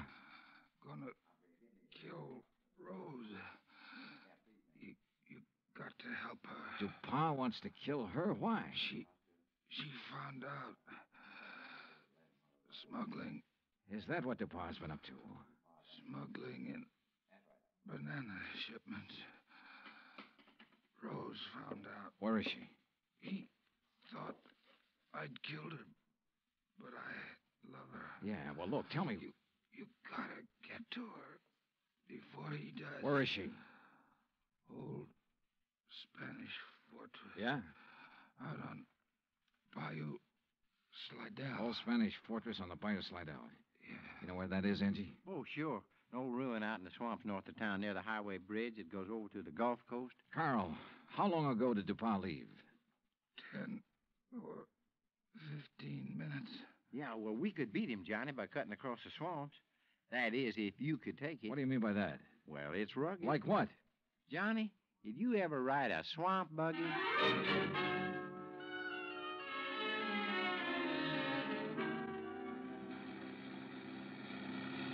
Oh, brother. How much farther, Angie? Well, should be right up ahead. How can you tell? All I can see is swamp and marsh grass. Yeah, well, I done a lot of trapping out here. I know the channel. Think we'll make the old ruins before Dupas? Well, we got to, don't we? Hey, there it is. That old wreck is called a fortress? Man, that's it. Well, get us up as close to it as you can. I don't see anybody parked. There's nobody approaching the bridge. There we are. Come on, let's go. Hey, look, John. There she is at the side entrance. Yeah, I see. Rose! Rose Ellen! She's scared. She ducked back inside. Rose! We're friends of Carl's. He sent us to help you. Well, come on, Johnny. We can get inside to her through this here doorway. Okay. This place looks like it's about ready to fall apart. Rose! Yeah, man. Dark in here, too. Yeah, don't step on them falling bricks. Okay. Rose! Rose Ellen! Yes? Where's Carl? Dupont tried to kill him. Oh, no. Rose, come on out here where we can see you. Rose! Oh, he found out that Carl didn't kill me. Is that it? Yeah, but Carl's all right now. Look, Rose, I want you to tell me all you know about the fire at DuPont's shop. Were you there? Yes. Well, what happened? Pa had me tied up. Told Carl I'd found out what they were doing. The smuggling, I mean. He told Carl to kill me. He didn't know Carl and I was going to be married. Go on, go on. Carl argued with him. That's when the lamp got knocked over. They didn't stop arguing until DuPont said he'd kill us both. So finally, Carl told DuPont he'd take care of me. Well, he had to, or DuPont would have killed us. But instead, Carl brought you here. Yes. Oh, come on, Johnny. Let's get out of this dark Wait a minute, Angie. Rose, do you know why DuPont was afraid to report his fire to the insurance company? Some of the things he smuggled in was lost in the fire. If anybody come poking around, they might have found out what he's doing. What was he smuggling, do you know? Little tiny boxes filled with white powder, hidden in the bananas. Johnny, narcotics. Yeah, sure. No wonder he banked so much money so fast. I'll bank much more after I get rid of you, Dollar. Look at that. There he is in the door. Yeah, watch it. See, I ain't fooling, Dollar. He can't see us. No, but what a target he makes in that doorway against the light. No gun, Johnny? No. We can try one of these bricks. Yeah, man, but if you miss... Dollar. Wish me luck. Dollar. Right here to pop. Come on. Oh, man, dear. You could qualify for the New York Yankees, Johnny. All right, Dupont. On your feet. Let's get out of here.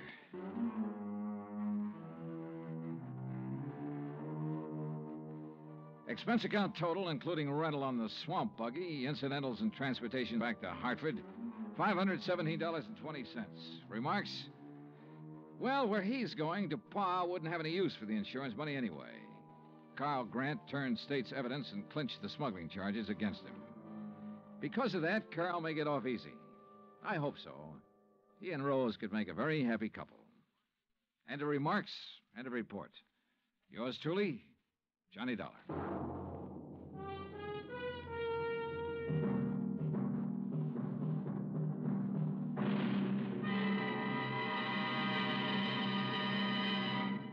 Our star will return in just a moment.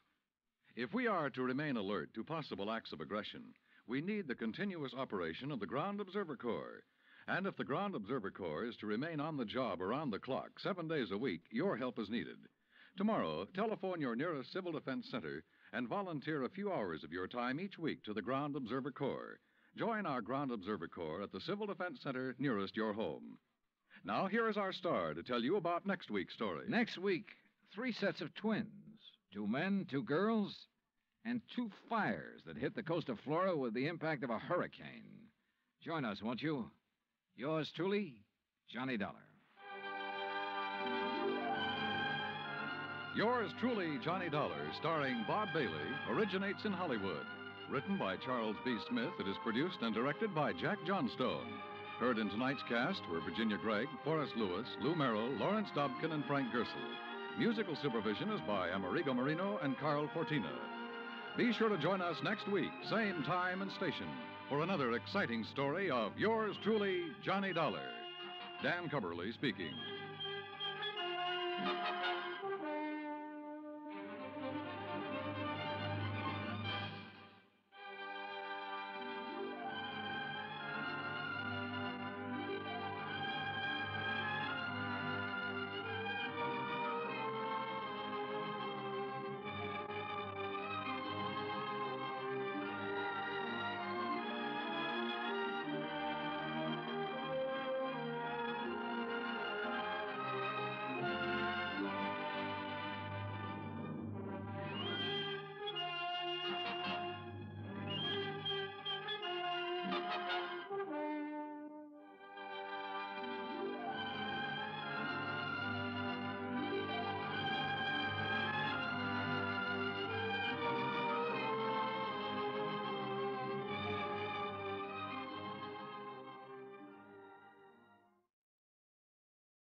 And now, before the overture to the second act of the Gibson family, let's step backstage and look in on Sally Gibson and Hilda, her maid, who is helping Sally change for the next scene.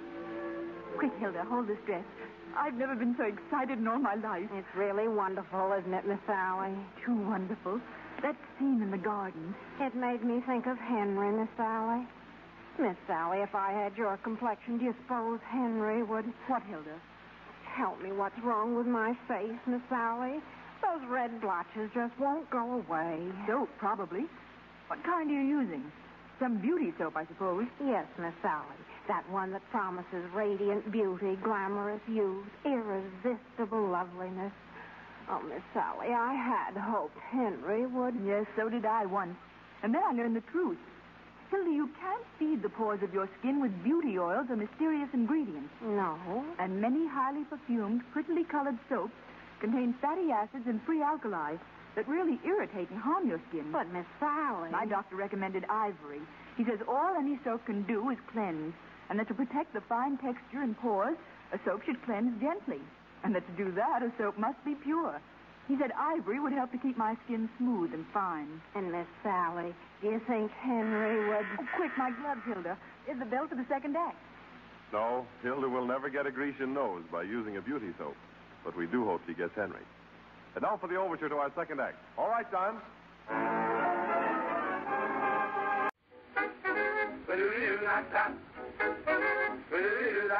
Pepsi-Cola, it's the spot. 12 full ounces, that's a lot. Twice as much for a nickel, too. Pepsi-Cola is the drink for you. Nickel, nickel, nickel, nickel, nickel, nickel, trickle, trickle, nickel, nickel, nickel, nickel, trickle, trickle, trickle, trickle, nickel. From Hollywood, it's time now for... Johnny Dollar. Earl Poorman here. Poorman? Tri-State Life and Casualty. I'm the branch office manager down here. Oh, sorry, Mr. Poorman, but the answer is no. Well, this is an arson case, caller, and we're already having to make one payoff on I'm it. sorry, but it'll have to wait. I'm going to get as far away from this New England winter as I can. Well, for that, I don't blame you, but there's no reason you shouldn't come Look, down. I've had a rough year of it. I'm tired, and I'm cold. And unless I can get down to where the warm, balmy breezes waft in... Dollar, I have got to have you on this case. There's a lot at stake. Now, my office is down here... No, sir, I'm sorry. You down see... here in Sarasota. I just can't do it, Mr. Poorman. I've already made a plane reservation for Sarasota, Florida. And this is one time I'm going to... Where did you say your branch office is? Sarasota, Florida.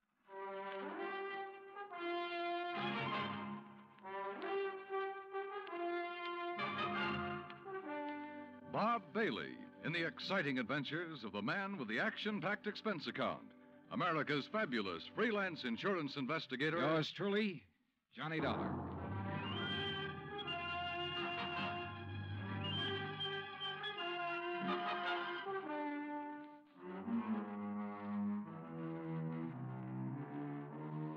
Expense account submitted by Special Investigator Johnny Dollar to the Tri-State Life and Casualty Insurance Company, Home Office, Hartford, Connecticut. Following is an account of expenses incurred during my investigation of the burning Carr matter. Expense account item 1, which I thought I was going to have to absorb myself. $129, transportation and incidentals to Sarasota, Florida. It was nearly 5 p.m. when I got there, so instead of checking into a hotel, I taxied, that's item 2, $1 even. I taxied to Earl Poorman's office in the Conroy building. He turned out to be a tall, lanky, easygoing fellow with clear blue eyes and a ready smile. Sit in an office and talk business this time of day? You're in Florida now, Johnny. Well, I thought from your call this was a pretty urgent matter, Mr. Poorman. It is. Arson, you said. Yeah, probably, but here's no reason we can't go out to my little shack on the quay and be comfortable while we talk about it. Besides, Michael wants you for dinner. Mike? My wife, Gertrude. Oh. Come on, my jalopy's right out at the curb. Come on, Johnny. Poor man was a misnomer for this man because his jalopy turned out to be a spanking new Cadillac, complete with air conditioning and all the fixings. And the shack, anything but. It was on St. Armand's Key across Sarasota Bay from the mainland, a beautiful 2-story concrete and stucco job. The big yard backed on a quiet bayou, and there, tied up at a private dock, was a 24-foot lap strake speedboat, ideal for fishing the Gulf of Mexico. After all, as long as you're down here on expense account. Yeah, but it's charged to your company, remember? Oh. Hey, there she is at the door. Huh? The big, fat, overbearing broad I'm married to. This was another switch. For Earl's wife standing in the doorway was the cutest little trick I'd seen in a long time. Petite, pretty, and blonde, and with eyes that you noticed right away because they were almost green. Eyes that suddenly narrowed as she looked at me. And I wondered why. Johnny, Dollar, did you say? That's right. Insurance investigator down here to look into those fires. Oh. Any objections? No. Oh, of course not. Just set your bags here in the hall, Johnny. All right, thanks. And wouldn't you like a drink after your long trip? Yeah, and you can get me one, too. Scotch, Johnny? Martin's VVO. Oh, great. With soda, please. Sit down, sit down. Thanks. I take it Mike isn't too interested in the insurance business, huh? You know, she used to be a singer, dancer. Oh, well, this is a little different. But now, tell me all. Well, actually, I guess we ought to wait until Arnold Carr gets back. Carr? Carr Brothers, Lumber Enterprises. Arnold runs the business, and his brother Edward, well, Ed just shares the profits. Real black sheep of the family, from what I've been able to learn. Oh? Anyway, they have yards all over the state. There's one here in Sarasota, one up the coast a ways at Fort Pierce, and still another at Arcadia. That's about 40 miles inland, just east of here. And there was one up in Orlando. Was? Completely destroyed by fire a couple of weeks ago. And a $120,000 claim has been filed. Wow. That's where Arnold Carr is then, in Orlando, trying to clear things up. Here's your drink. Oh, thanks. Here, Earl. Yeah. Well, to the gods and goddesses and us. But shouldn't I be up in Orlando then? Arnold's on his way back here now. He lives here. He just went up there to arrange for clearing off and selling the property. You mean he's planning to just pocket the money? If Tri-State pays off, I mean. Looks like it. But I take it you suspect arson. Yes, Earl suspects arson, Johnny, and so does Arnold Carr. At least he says he does, but they have no reason. No? How about the other fires? Or attempted fires? Oh, where? At Arcadia, for one, but they got it out in time. At least that's the way Arnold Carr reported it. The way he Let tells it... me tell it, Mike. Oh. There was another at the yard here in Sarasota. Arnold himself discovered it one night when he was just driving around. But nothing to indicate it was attempted arson. No, Well, and the authorities up in Orlando found no indication of it there. Mike, you know as well as I do that a lumberyard fire will obliterate signs of arson better than any other kind of fire in the world. Yeah, but she has a point, though, Earl. Unless there's some evidence of arson. Of course. Yeah, why send for me? Well, mostly because... Actually, because Arnold Carr suspects it. But he's given you no real reason. None at all. I think he has a real reason, but he just won't tell us. Wait till you see him. He's going to call when he gets in. We'll run over to his place on Longboat Key. What about his brother? Edward, did you say? I've never met him. He's always stayed in Orlando. I was wondering if he might tell things that Arnold is holding back. Edward Carr wouldn't know anything. You can never be too sure. Look, why can't you agree with me for a... that must be Arnie now. Excuse me. Hello. This is Arnold Carr. Oh, hi, Arnie. Johnny Dollar arrived, so we'll be... Well, here, I'll let you talk to him. Here, Johnny. No. Okay. No, Earl, listen. What? I told you before it was arson. It was arson again tonight. Tonight? What's that? Arcadia just went up in flames. The whole yard. Good Lord. Did you hear that, Johnny? Yeah, I heard it. Well, can you prove it was arson tonight in Arcadia and before in Orlando? I have proof. Well, Arnie, we'll be over just as fast as... No. What? No. Wait for me there at your home. Well, but look now. You mustn't come here. And I mustn't stay here because I... Now, listen, man. You... Arnie? Well, I guess he's ready to tell us now. A suspicion began to grow in my mind. A suspicion that Mike apparently shared with me. That Arnold Carr himself might be responsible for the fires. After all, he was the only one who had seemed to know about the two unsuccessful attempts. He himself had planted the idea of arson. He'd lost no time in filing claim for the Orlando burnout. But Earl said I was wrong. Arnold was too honest a man. Earl had also said we were only 15 minutes from Carr's home. So when half an hour passed, we called him back. Got a busy signal. After the fourth try, the three of us took off in Earl's cab. As we pulled into Carr's driveway, we could see him through the picture window, sitting at his desk, telephone in hand, apparently engrossed in a call. Then, as we walked up to the door, I noticed something else. Arnold Carr looked enough like me to be my brother. Maybe that explained Mike's reaction when she first saw me. Hey, Arnie. Can't you see he's on the phone in there? Well, the least he can do is hear his own doorbell. Earl, wait. Good Lord. What's the matter? Through the window. Oh, no. Earl? Stand back. Earl, for heaven's sake, what is it? Couldn't you see from out there? No, what's wrong? Oh,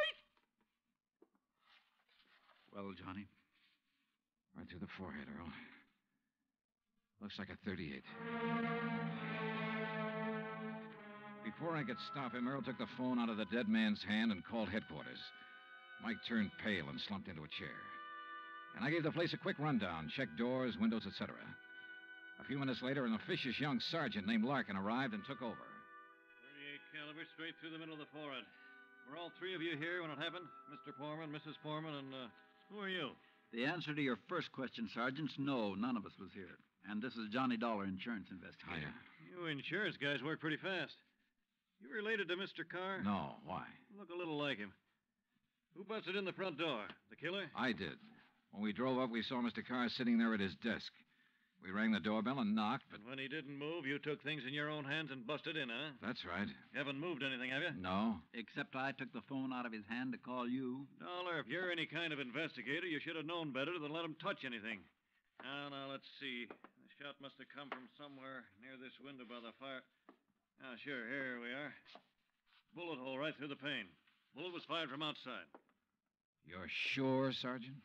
Sure, I'm sure. Look for yourself. You call yourself an investigator? Hey, Cummings, Woolway, check the area around that window beside the chimney out there for footprints. Maybe an empty cartridge case. Now, you folks get out of here so I can call Doc Hanley over and get on with my investigation. And no, Dollar, I don't need any of your help. Well, thank you, Sergeant. Your job is fires, not... Hey, where did Mrs. Foreman go? Out to the car. Why? Who told her she could leave? Who told her she had to sit here looking at a corpse? All right, Dollar, all right. Just be sure the three of you stick around town in case I decide to question you further. Oh, of course, Sergeant. Yeah.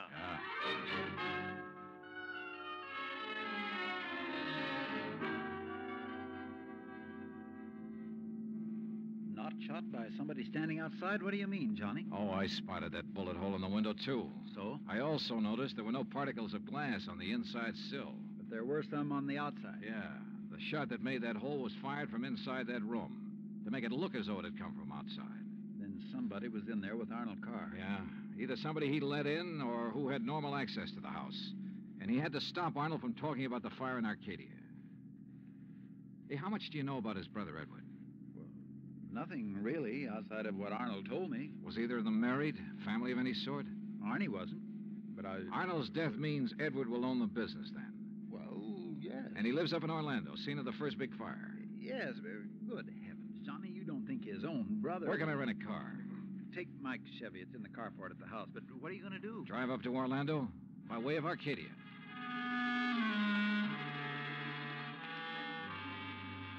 When I got to Arcadia, only a few people were standing around the remains of the fire. One hose company was still working on it, and a couple of police were poking about in the embers. Walking toward it, I almost stumbled over a little old man sitting alone in the darkness beside a palm tree, hunched over, his head in his hands, sobbing. He didn't even look up when I stopped beside him. Like losing part of my own life, it is. You lost someone in the fire, sir? No, son. Only part of my life. I helped build up that yard. Me and Mr. Arnie. Arnold Carr. All along, he's been worried about it. And last week, when him and me smelled smoke and come over here and put out the barrel of trash that was smoldering, he knew. Knew what? That somebody was trying to burn him out? That's why he stopped by tonight on his way home. That's why we drove over here, him and me.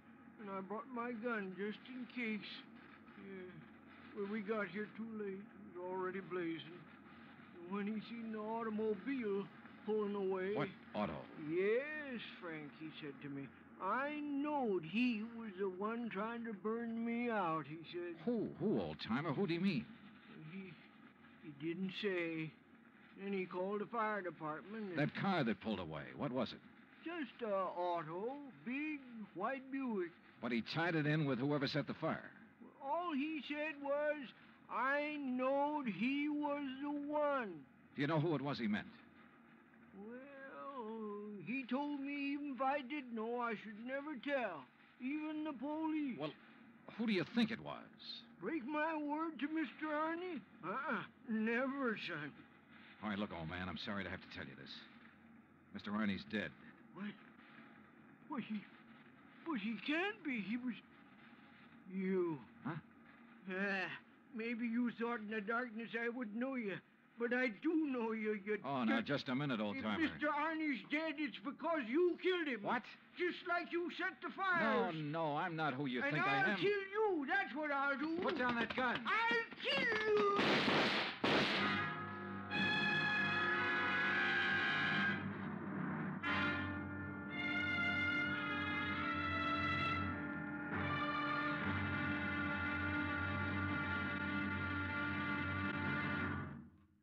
Act two of yours truly, Johnny Dollar, in just a moment.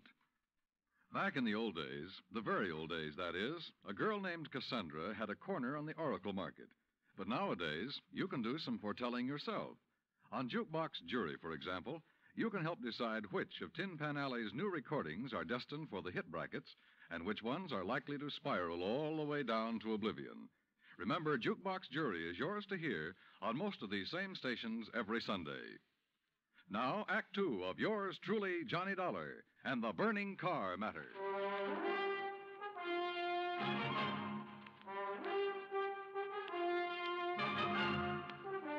Expense account, item 3, $5.15, gas for the borrowed Chevy to keep me going to Orlando.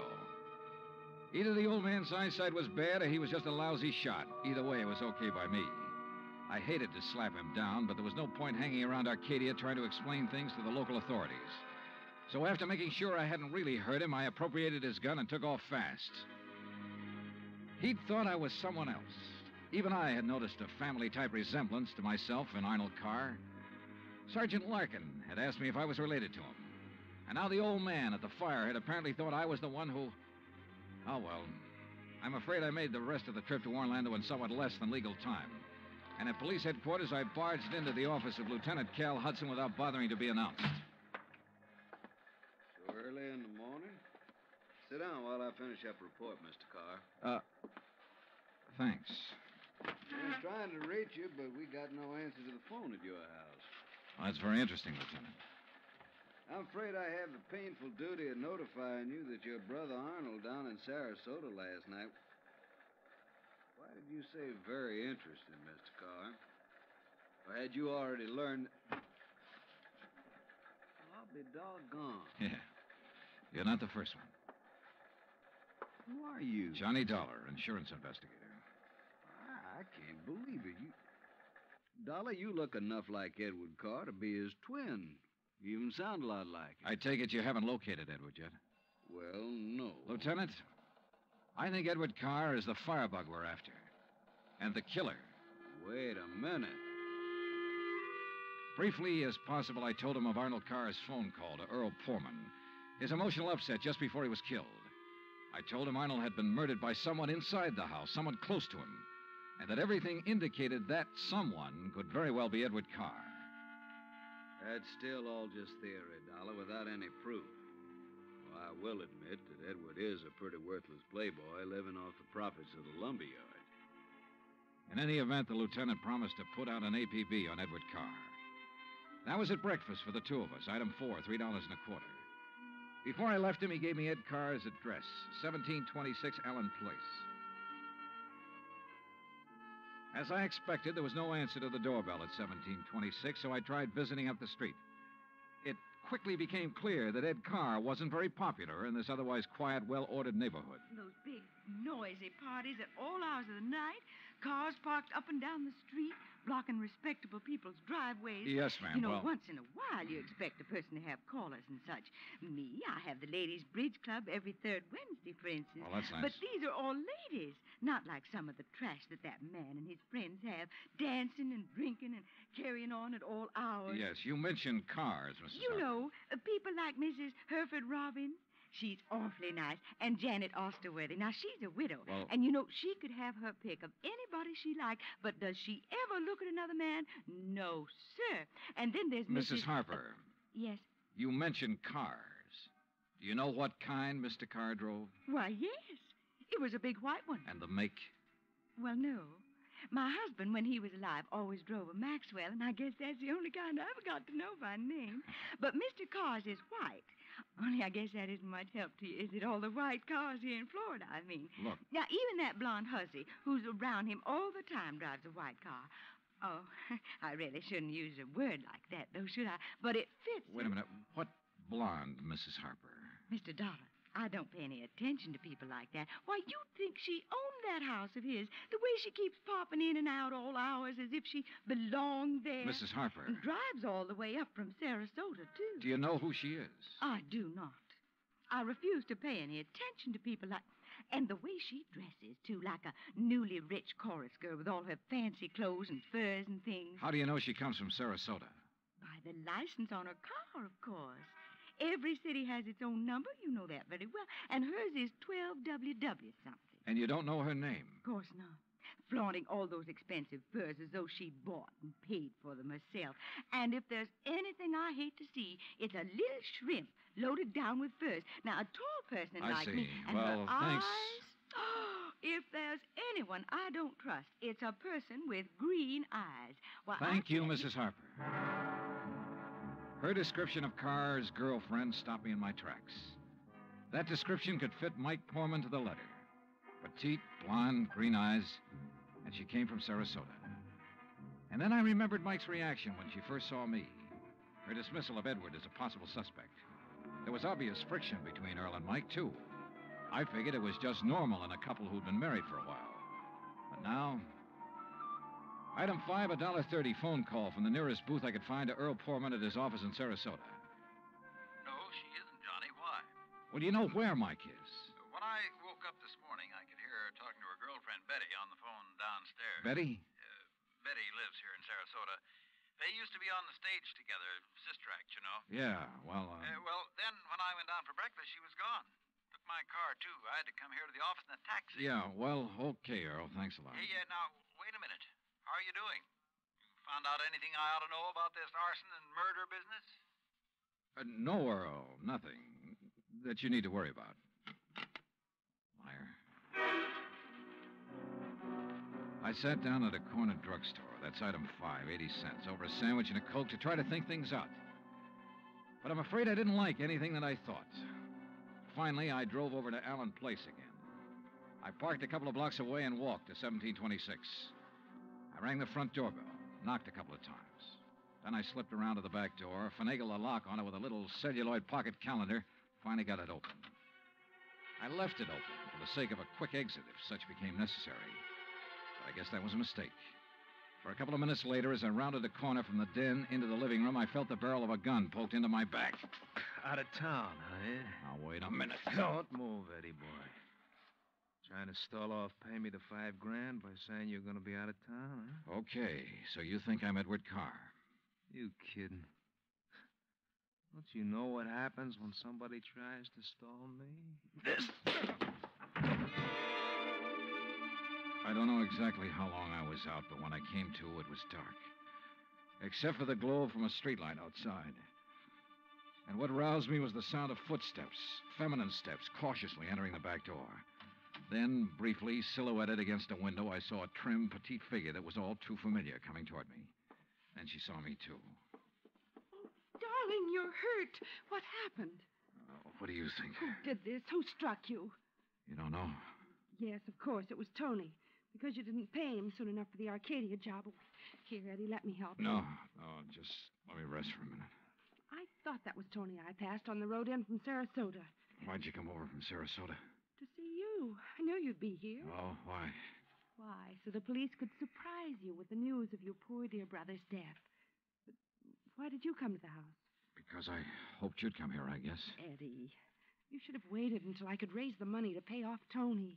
You mean for killing Arnold, too? Of course. No. Are you trying to say you didn't kill Arnold? But I saw you from outside in the Buick. You'd swear to that, wouldn't you? I don't know what to... Eddie, you sound like you don't trust me. We're in this thing together. Yeah, you sure of that? What are you talking about? Whose idea was it to knock off Arnold? But you had to. When he saw you at Arcadia, he knew that you were having the yards burned up. That's the way you figured it from the beginning, wasn't it? Now, look, baby. First burn up the lumber yards and collect the insurance on them. Then convince me that you and I should have it all by putting Arnold out of the way. But you had to kill Arnold.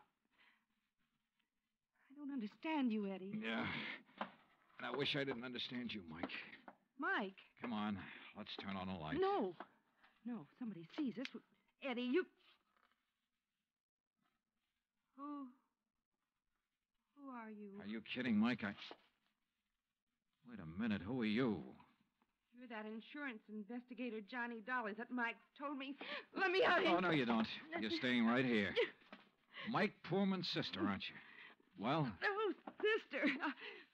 So we once did a sister act before she married that Poorman guy. Now, let me go. Not by a long shot. You may as well, Dollar. What? Eddie. Don't move, Dollar. Get his gun, Betty. Get it. Yeah, sure. Here, Ed. Good. Ed Carr, huh? That's right. You know, we do look alike, you and me. Yeah, sure. Enough for Betty here to have told me all I need to know. Don't believe him, Eddie. He's lying. I heard, No, baby. Eddie, I thought it was you. Don't you see? Sure. Why'd you come up here anyway? Because Mike told me that Dollar was coming up here. You been shooting off your mouth to her, too? She knew about us. She thought you might have something to do with the fire. She was my friend. She was trying to get me out of this whole mess, and I wish I'd listened to her. Well, it's too late now, baby. Eddie, what are you going to do? Now I got to get rid of both of No! you. And figure some way to shut up Tony's mouth. Ed, please! You know you'd never get away with it, Carr. Oh, no, I'll call him. That's what I'll do. Yeah, Betty, and he'll come here to get his money. Then I'll call the police, see? Tell him to come right away. Tell him I found out about you having Tony start the fire. What? That's right, that you had him burn up the yard so there'd be even more money for you to bleed from me, like all the dough you got from me already. You're crazy, Ed. I'll tell the police to meet me here. And when they come in, it'll just be in time to see me kill Tony in self-defense. After getting here too late to save you, I'll tell them. You're out of your mind. They'll check that gun of yours so fast. And that'll prove it. Because the only shot out of my gun will be the one that gets Tony. This gun of yours is the one that's going to knock you two off. And they'll think it's Tony. Oh, Eddie, please, you're drunk or you're crazy. Crazy to save my own life, to keep you and Tony and Dollar from putting a noose around my neck? If you think that harebrained scheme of yours will ever work, you're off your rocker. It's got to work, because it's my only chance, so it's going to work now.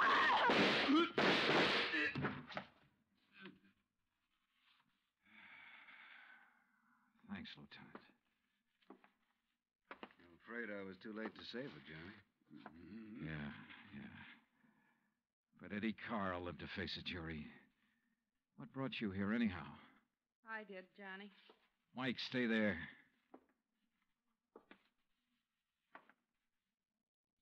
Stay right here, Mike. I know. I don't want to see it. She was my friend. Where's Earl? I came alone. When I talked to Betty this morning, I knew your suspicions about Ed were right because, you see, I knew Betty and Ed were going together. Earl didn't know. Yeah. Maybe you better call him.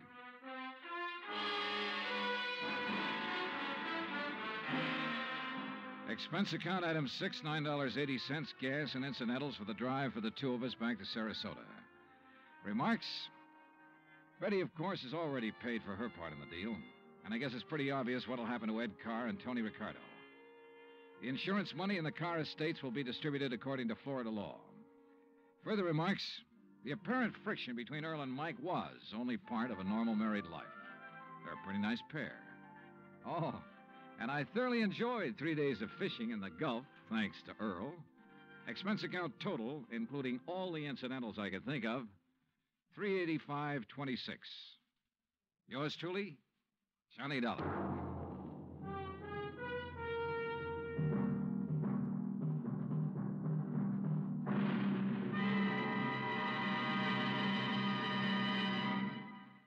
Our Our star will return in just a moment. You don't have to be an efficiency expert to figure out that it's easier to lend your support to several worthwhile fundraising campaigns all at once than it would be helping one campaign at a time. That kind of efficiency is yours to enjoy through the United Community Campaigns. CBS Radio hopes that when the United Community Campaigns are underway in your town, that you'll remember how much good you can accomplish with one gesture of support. Now, here is our star to tell you about next week's story. Next week, a case with a real twist. One that I think will just about tear your heart out. Join us, won't you? Yours truly, Johnny Dollar.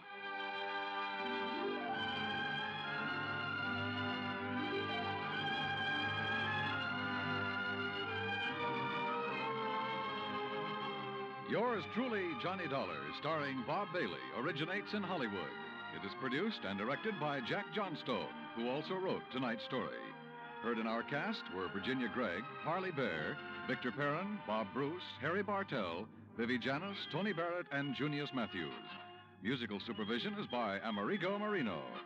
Be sure to join us next week, same time and station, for another exciting story of yours truly, Johnny Dollar.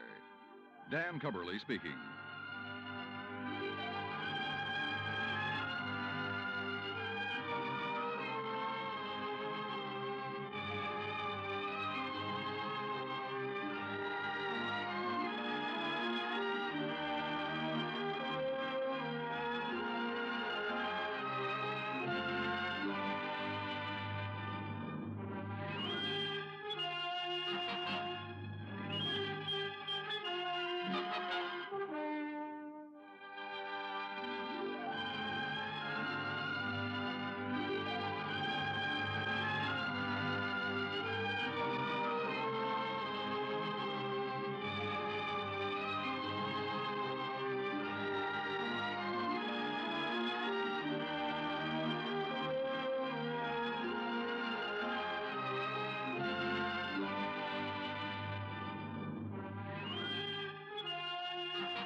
Let's join Dan McCullough and his pal Eddie. Say, Dan, I've got an idea. Yeah? You remember the old game where I think of something and then you ask me questions and guess what it is? Sure, Eddie. Why? Well, let's play that game. Only let's make it about those insignia and warplane buttons I'm collecting. The ones from packages of Kellogg's Pep. Okay. You want to start? All right. I'm thinking of something that's red and blue and yellow and black and white. Oh, that's one of those insignia buttons, all right, with all those colors. Let's see. Is it a picture of a bird? Nope. A bomb? Nope. An animal? Well, yeah, an animal. Well, that gives me something to start on. Now, is it one of the second series of buttons? Right. Let's see, an animal. Is it a bear? Nope. Hey, this is getting tough. A dog? Guess again. I know. A tiger. Oh, you guessed it. But I'll bet you can't tell me which squadron that insignia belongs to. Oh, that's easy, Eddie. It's Marine Fighter Squadron VMF 224. And like the other buttons in this swell second series, it's a honey. Clear, brilliant colors, sharp outlines, why, you can even see the tough expression in the tiger's eyes, and the rings around his tail. He's all dressed up, too, with a cap and a sweat jersey and boxing gloves.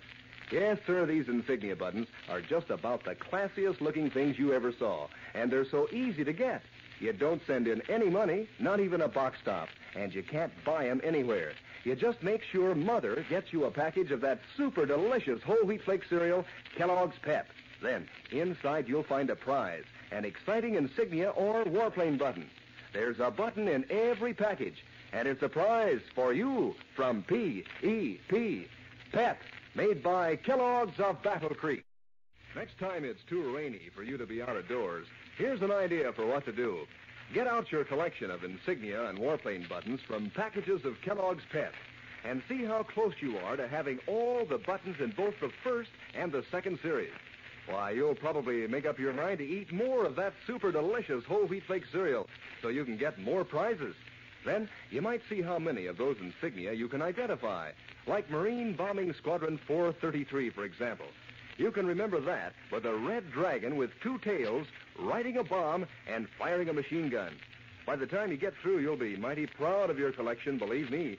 Because, you see, these buttons really are smart looking. The colors are clear and bright and sharp, really stand out against the sparkling white background. And they're made of metal, so they'll last indefinitely. Now, if anyone should ask you how you got those swell buttons, tell them it's easy. You don't send in a single penny. No, sir, not even a box top. And you don't buy them. You just ask Mom to get a package or two of Kellogg's Pep. Then look inside for your exciting prize, a brilliant insignia or warplane button. There's a button in every package of P-E-P, Pep, made by Kellogg.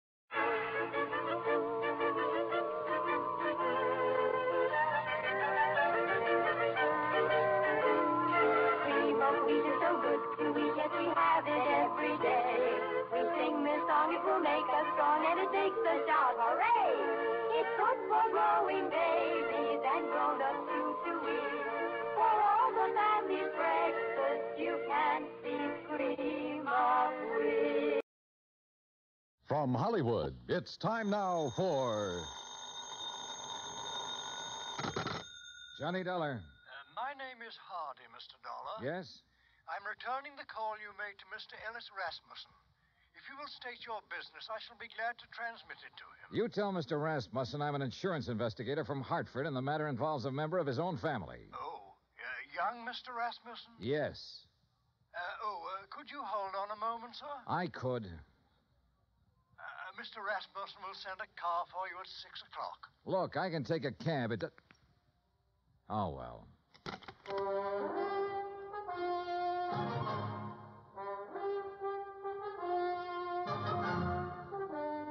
Bob Bailey in the exciting adventures of the man with the action-packed expense account. America's fabulous freelance insurance investigator. Yours truly, Johnny Dollar.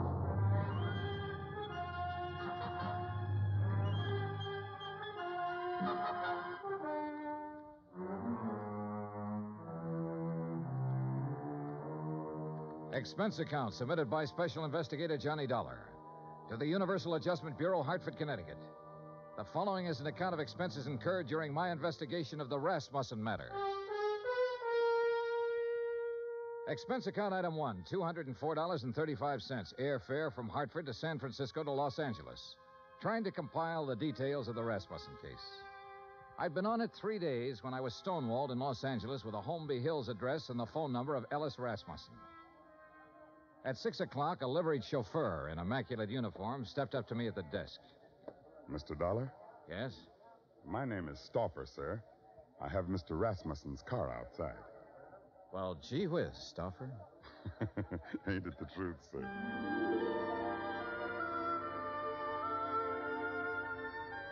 A few minutes later, when we turned into the lush green Holmby Hills section, I had a suspicion I was about to deal with a bona fide millionaire. When we parked in front of the big two-story colonial home and a man with graying hair and swallowtail coat stepped out of the door, well, I knew I was going to meet the real article. I'm Hardy, sir. Hello, Hardy. Mr. Rasmussen is waiting for you. This way, please. We stopped in front of a huge paneled door. Hardy tapped on it once, then pulled on the knob. As we entered, a tall man with a shock of pure white hair rose from his chair and turned toward us. This is Mr. Dollar, Mr. Rasmussen. I want about 4 fingers of sour mash. What do you want? Oh, you took the words right out of my mouth, Mr. Rasmussen. Very good, sir. He's a pretty nice fellow. We're all pretty nice fellows around here, Mr. Dollar. Sit down. Thanks. Could you hand me that lighter? Oh, sure. Here. Thank you.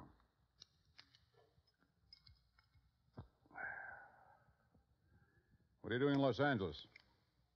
Why, federal underwriters of Hartford wrote a blanket policy for all Imperial Rubber Company employees. Your son was an executive with Imperial when he was killed in Malaya last spring. Federal owes his widow $25,000. I don't know where she is, Mr. Dollar. I see. I doubt if you do. Let me put it this way. I never met the young lady. Fred married her one night in Elko, Nevada. 2 days later, they were on their way to Malaya. 6 months there, and the development station was raided by guerrillas one night. And I suddenly no longer have a son. Have you eaten your dinner, Mr. Dollar? Oh, I wouldn't want to trouble you. Hardy, set a place for Mr. Dollar. Very good, sir. Well? Well, I thought she might phone me when she got back to the States. She never did. Never a letter, nothing. I'm old and sick, but I still want to see the girl my son married. It's not an easy thing to lose a son, Mr. Dollar. And I lost a good one. I lost the best son a man ever had. I'm sure you did, sir. To your son. To Fred. During dinner and afterward, over coffee and liqueurs, I listened to the story of Ellis Rasmussen's life. It came from the lips of an old man who was dying, but in whose eyes I could see reflected the memories of a brawling, bustling life that started in an Oklahoma oil field and moved to Alaska and Arabia and Africa. More and more during the talk, I began to know his lost son. For in everything the old man had to say about himself, I could sense an unmistakable reflection of his son. Finally, I thanked him and left. If I may say so, I do hope you'll call soon again, sir. Mr. Rasmussen enjoyed your visit very much. I haven't seen him so much like his old self since we received the terrible news of young Mr. Rasmussen's death. He must have been quite a man, Hardy. Young Fred Rasmussen. He was, sir. All of us miss him dreadfully. None of us ever met Mrs. Rasmussen, and we were most anxious to receive her, especially after young Mr. Fred's death. I imagine so. The car's all ready, Mr. Dollar. Good night, sir. Good night, Hardy.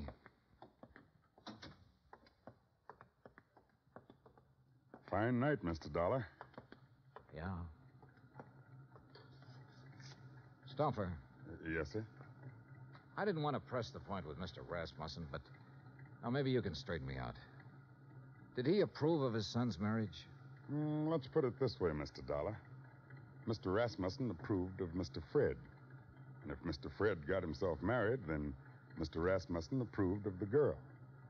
Between them two, they had that kind of understanding. Real people.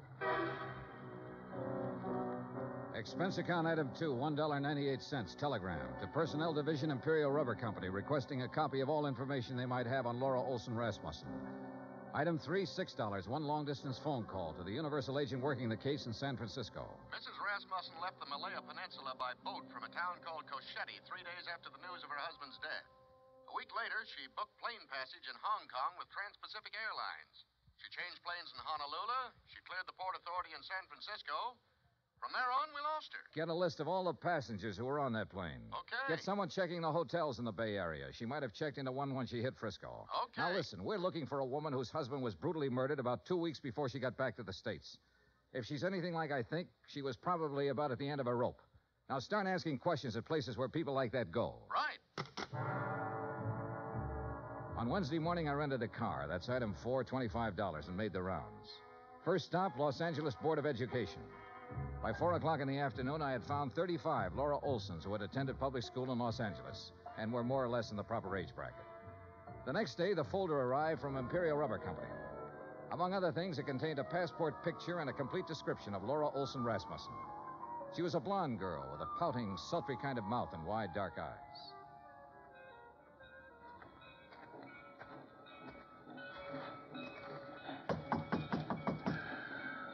You down there. Yes? What do you want? I'm looking for Mrs. Frances Olson. Are you Mrs. Olson? I don't want to buy nothing. Do you have a daughter named Laura Olson? Are you a policeman? No, I'm an insurance investigator. I'm trying to locate Laura Olson Rasmussen. Well, how'd you get this address? What's that? A picture of her. Let's see. That's my Laura. What about her? I've been trying to locate her for some time. Is she here? No, she ain't here. She ain't been here for 5 years. Do you have any idea where I can find her? Friends, maybe? Other relatives? You say her name's Rasmussen now? Yes, she married a man named Fred Rasmussen. Married? Well, ain't that just something? You didn't know your daughter had been married, Mrs. Olson? How would I know? How would I know anything about her?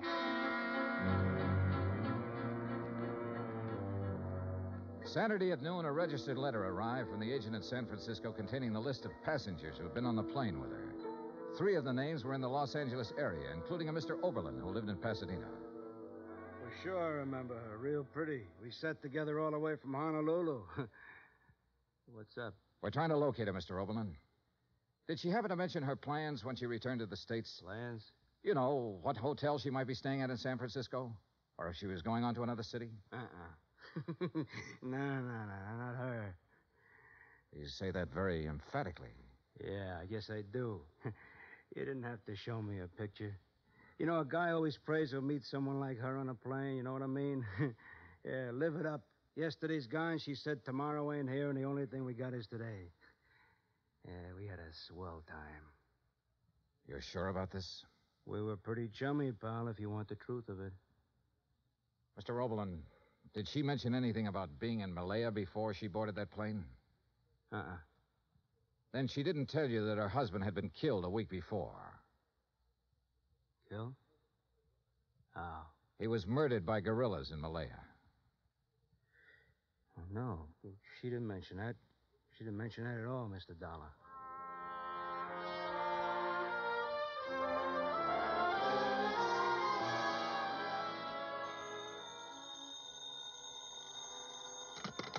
Johnny Dollar. This is Hardy, Mr. Dollar. How are you, Hardy? How's Mr. Rasmussen? He's not so well, sir. That's why I called. Could you possibly find time to visit him? Tonight?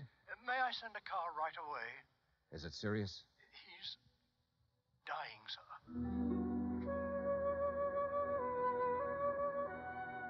I knew why he wanted to see me. Have you located my daughter-in-law yet? No, I haven't located her, Mr. Rasmussen. But I know something about her. I know she drank whiskey and flirted with a fat salesman on an airplane all the way from Honolulu to San Francisco. I know her mother's a drunk. I know she didn't think enough of you or your son to contact you or anybody else when she got back. Mr. Rasmussen, it looks to me like your daughter-in-law is a first-class bum.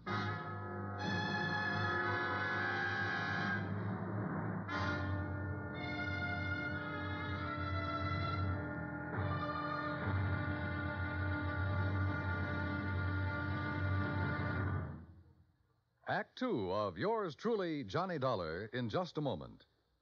Our daily lives are sharply affected by world news. And for a complete roundup of the news every single weekday evening, just keep your dial on CBS Radio for the news broadcasts of our famous CBS newsmen, Edward R. Murrow and Lowell Thomas. Hear up-to-the-minute news with Edward R. Murrow and Lowell Thomas on CBS Radio. Now, Act Two of yours truly, Johnny Dollar, and the Rasmussen Matter.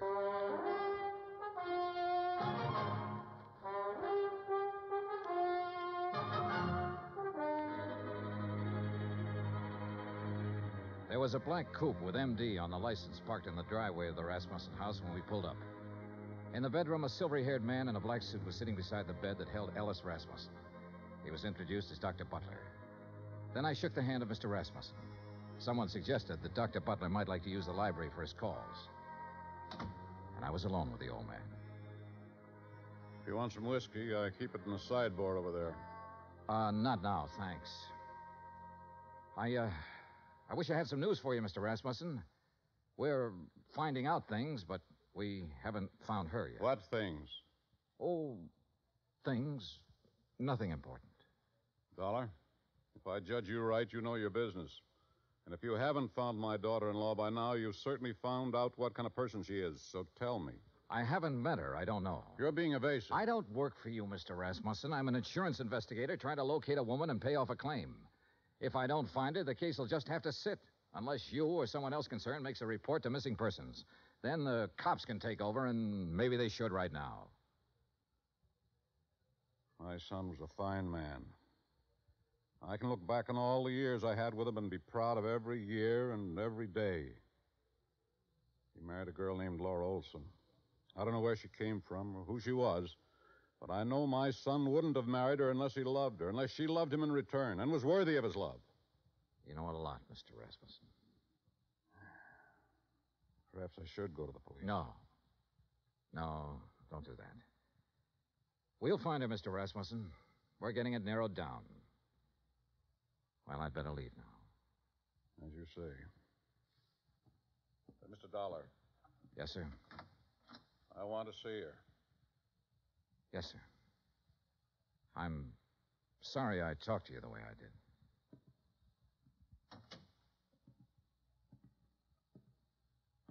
phone call for you, Mr. Dollar. Would you like to take it in there? Oh, yeah, sure. Keep an eye on him, Hardy. Trust me, sir.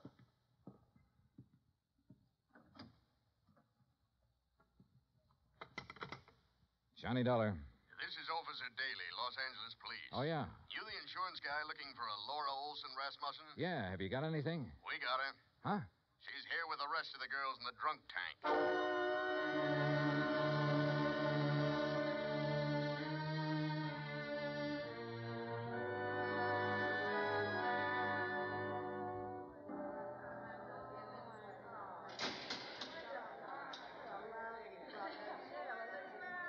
A drunk tank will always smell of disinfectant. This one was no different. There are no bunks, no chairs, no blankets, no nothing.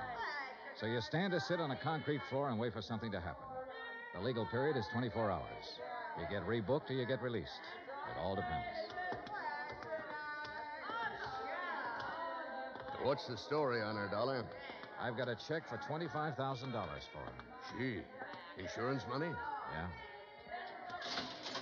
Quiet! Quiet in there! All right, quiet down!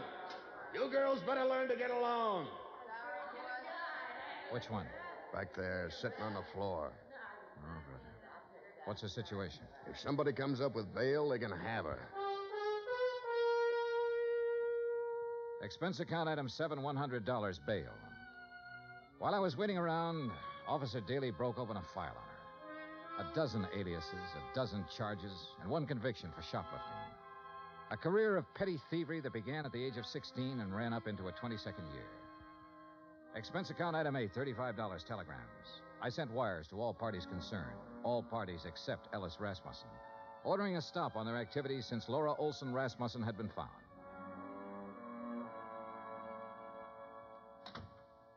Over there.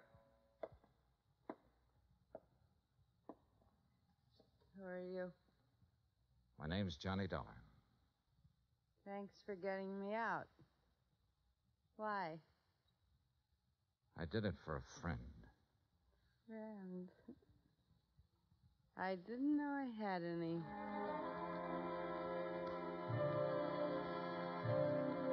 Expense account item 9, 20 cents, 2 cups of coffee. We had it in a diner across from the women's section of the main jail. I looked at Laura Olson Rasmussen while she drank the coffee. Looked at the blonde hair and the wide eyes and the pouting mouth. Looked at the woman who had once been the wife of Fred Rasmussen. What's the catch, mister? No catch. You put up $100 for me. I don't know you from a load of coal. No, you don't. Where do you live? I've been staying at the Piedmont Hotel. You know where it is? No. Well, not many people do. Especially people with clean shirts. What have you been doing since you got back from Malaya? I've been getting along. You got something to do with Fred? You know about Malaya? I know about a lot of things. I've been looking for you for a month. So what? Why didn't you contact your father-in-law when you got back? Why should I? What would he care about me? He never met me. What do I mean to him? Right now, since he no longer has a son, you mean everything to him. You're kidding me, mister. I wish I was kidding you. I wish to heaven I was kidding you. Well, what now? Oh. I want you to come over to my hotel with me. Oh, now look. Just sign some papers. I have a check for $25,000 for you. What was that? Your husband was insured. You're his beneficiary. All you have to do is fill out an application. I'll give you the check. I don't believe it. It's true. Come on. Expense account item 10, $2, cab fare to my hotel. I took her upstairs with me, stood over her while she filled out the necessary papers. Outside of that, we didn't say a word. Johnny Dollar. This is Stauffer, Mr. Dollar. Hardy asked me to phone you to see if there's any word. Oh, yes. Well, what'll I tell him, Mr. Dollar? Tell him no luck yet, Stauffer. How's the old man? About the same, sir. Counting on you, I think. I'll talk to you later. Yes, sir. Here you are. Okay. Thanks. Here's your check. Anything else? Nope. That's it. Okay. See you around sometime. Sure. Fred told me about a man named Stoffer who worked for his old man for years. Was that him on the phone just now? Yeah. Yeah. I didn't know what I was going to say to the old man, but I did know I was hoping that if Rasmussen had to die, that he'd die before anybody told him the kind of daughter-in-law I'd turned up. I didn't want to be in on that. Expense account item 11, $83, hotel bill. I checked out at 5:30, picked up my airline tickets at the desk. That's item 12, then sat around the lobby for 5 minutes. Item 13, 2 drinks for myself. Mr. Dollar, Yeah? Oh. I read in the paper that Alice Rasmussen is dying. Is that true? That's true. Mind if I sit down? Suit yourself. What are you drinking? Nothing. I know why you didn't tell them you found me, and I don't blame you. If Fred's dad is anything like Fred was, then I know how you felt. Finding me the way you did. Let's forget it, Mrs. Rasmussen, shall we? I'd like to meet Fred's father. So you want to meet him, huh? The human thing would have been to see him when you came back. But not a line, not a word. That old man in that house knows his son was really a man. And on that basis, he believes, without seeing you, that his son married a real woman. He had love and sympathy and help and devotion and all the things you don't seem to have any use for waiting for you in that house. Oh, never mind. I loved Fred. I didn't go in. Couldn't you see me, cheap, rotten, dirty little me? Couldn't you see me walking in there and saying, I'm me? Couldn't you see that mother of mine moving in? What would that have done to the old man? It would have crushed out his whole memory of Fred. But don't think, Mr. Dollar, I haven't got my memory, too. I didn't drink that away. I was loved by a man. And I loved him back. I've still got that. I'm going out there pretty soon. Would you like to meet him? Do you think I can? I think so. I think so very much. Oh, Mr. Dollar, I've been waiting in the lobby. I thought you might be here. How do you do, miss? Stoffer, I'd like you to meet Mrs. Rasmussen. Well, my. I'm mighty pleased to meet you. The boss will be mighty happy. She dried her eyes in the car. I didn't say much. She didn't say much. But in the half hour it took to get out to Holmby Hills, something happened to her again. The something that must have happened when the big arm went around her shoulders the first time. Good evening. Mrs. Rasmussen, Hardy. How do you do, Mrs. Rasmussen? We're very happy to see you. Thank you, Hardy. Fred spoke of you often. That was kind of Fred. This way, please.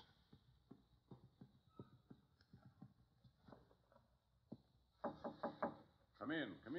I think you can introduce Mrs. Rasmussen, Mr. Dollar. Ring if you need me, sir. I'm scared. Laura, if there ever was a man for you not to be scared of, it's that man in there. How can I tell him about myself? I've been in jail. I can't. Watch. Well, Mr. Dollar, come in. I've brought someone for you to meet, Mr. Rasmussen. Come here. You'd be my son's Laura. Yes, you're Laura. Hello. Yes. Oh, now, there. Here. Now, look. Us Rasmussens mustn't meet like this with tears. There's so much I have to tell you. No. There's nothing you have to tell me. What? Let me put my arm around you. There. Now, feel it? Mm-hmm. You're my daughter. You understand that? Oh, yes. Then that's all the explanations we need between us. Yes. Hardy. Yes, Mr. Rasmussen? Bring Mrs. Rasmussen some brandy, I think. And I'll have some sour mash. Mr. Dollar? Sure. Make mine sour mash, too, Hardy. Very good, sir.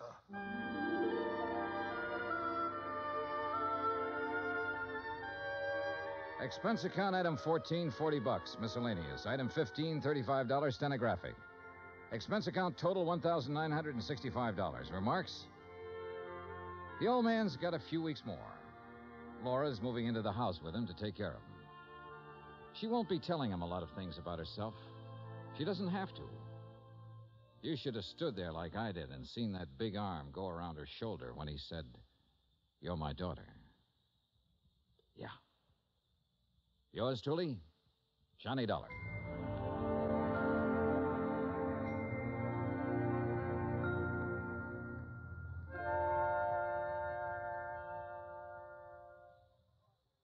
Our star will return in just a moment.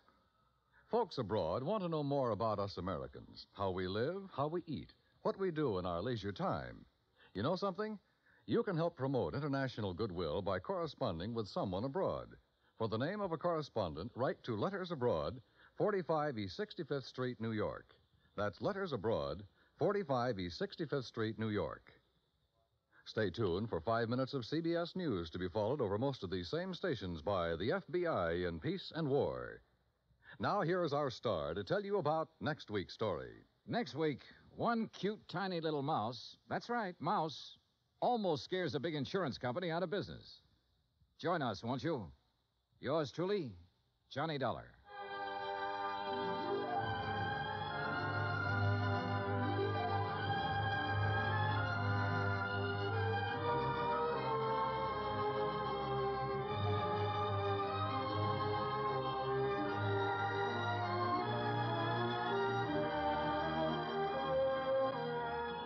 Yours truly, Johnny Dollar, starring Bob Bailey, originates in Hollywood. Written by John Dawson, it is produced and directed by Jack Johnstone. Heard in tonight's cast were Virginia Gregg, Gene Tatum, Eric Snowden, Roy Glenn, Will Wright, Frank Nelson, and Jack Crucian. Musical supervision is by Amerigo Marino. Be sure to join us next week, same time and station, for another exciting story of yours truly, Johnny Dollar. Dan Cubberly speaking.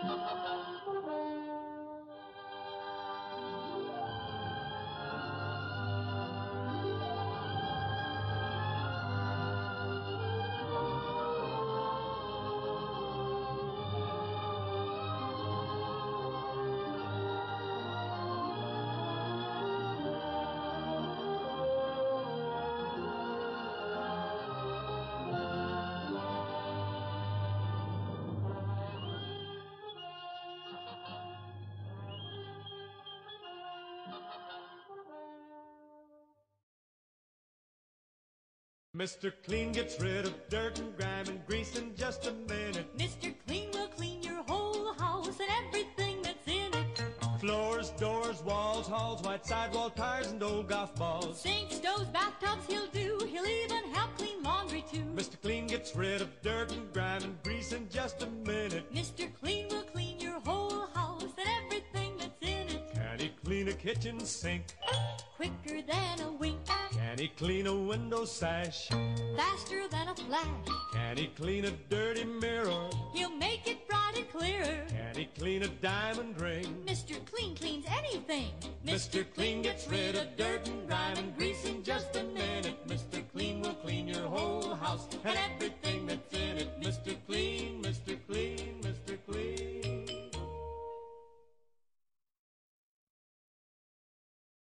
Look, Ramco Coney Island penny machine with a prize. Let's go in. And look at the wonderful prizes you can and Rem. I'm going to win a watch for you. A penny in the slot, and look at the prizes go round and round. Bracelets, wiggles, harmonicas. This lever moves the bucket from side to side. This lever moves the bucket up and down. Here goes. You've almost got the watch. You got it. Down the chute and out it comes. You just made it. The timer says finish. Kids, this is a toy you've got to have. Remco's Coney Island Penny Machine. Only $12.98 at your favorite toy store. It comes complete with a giant bag of wonderful toy prizes.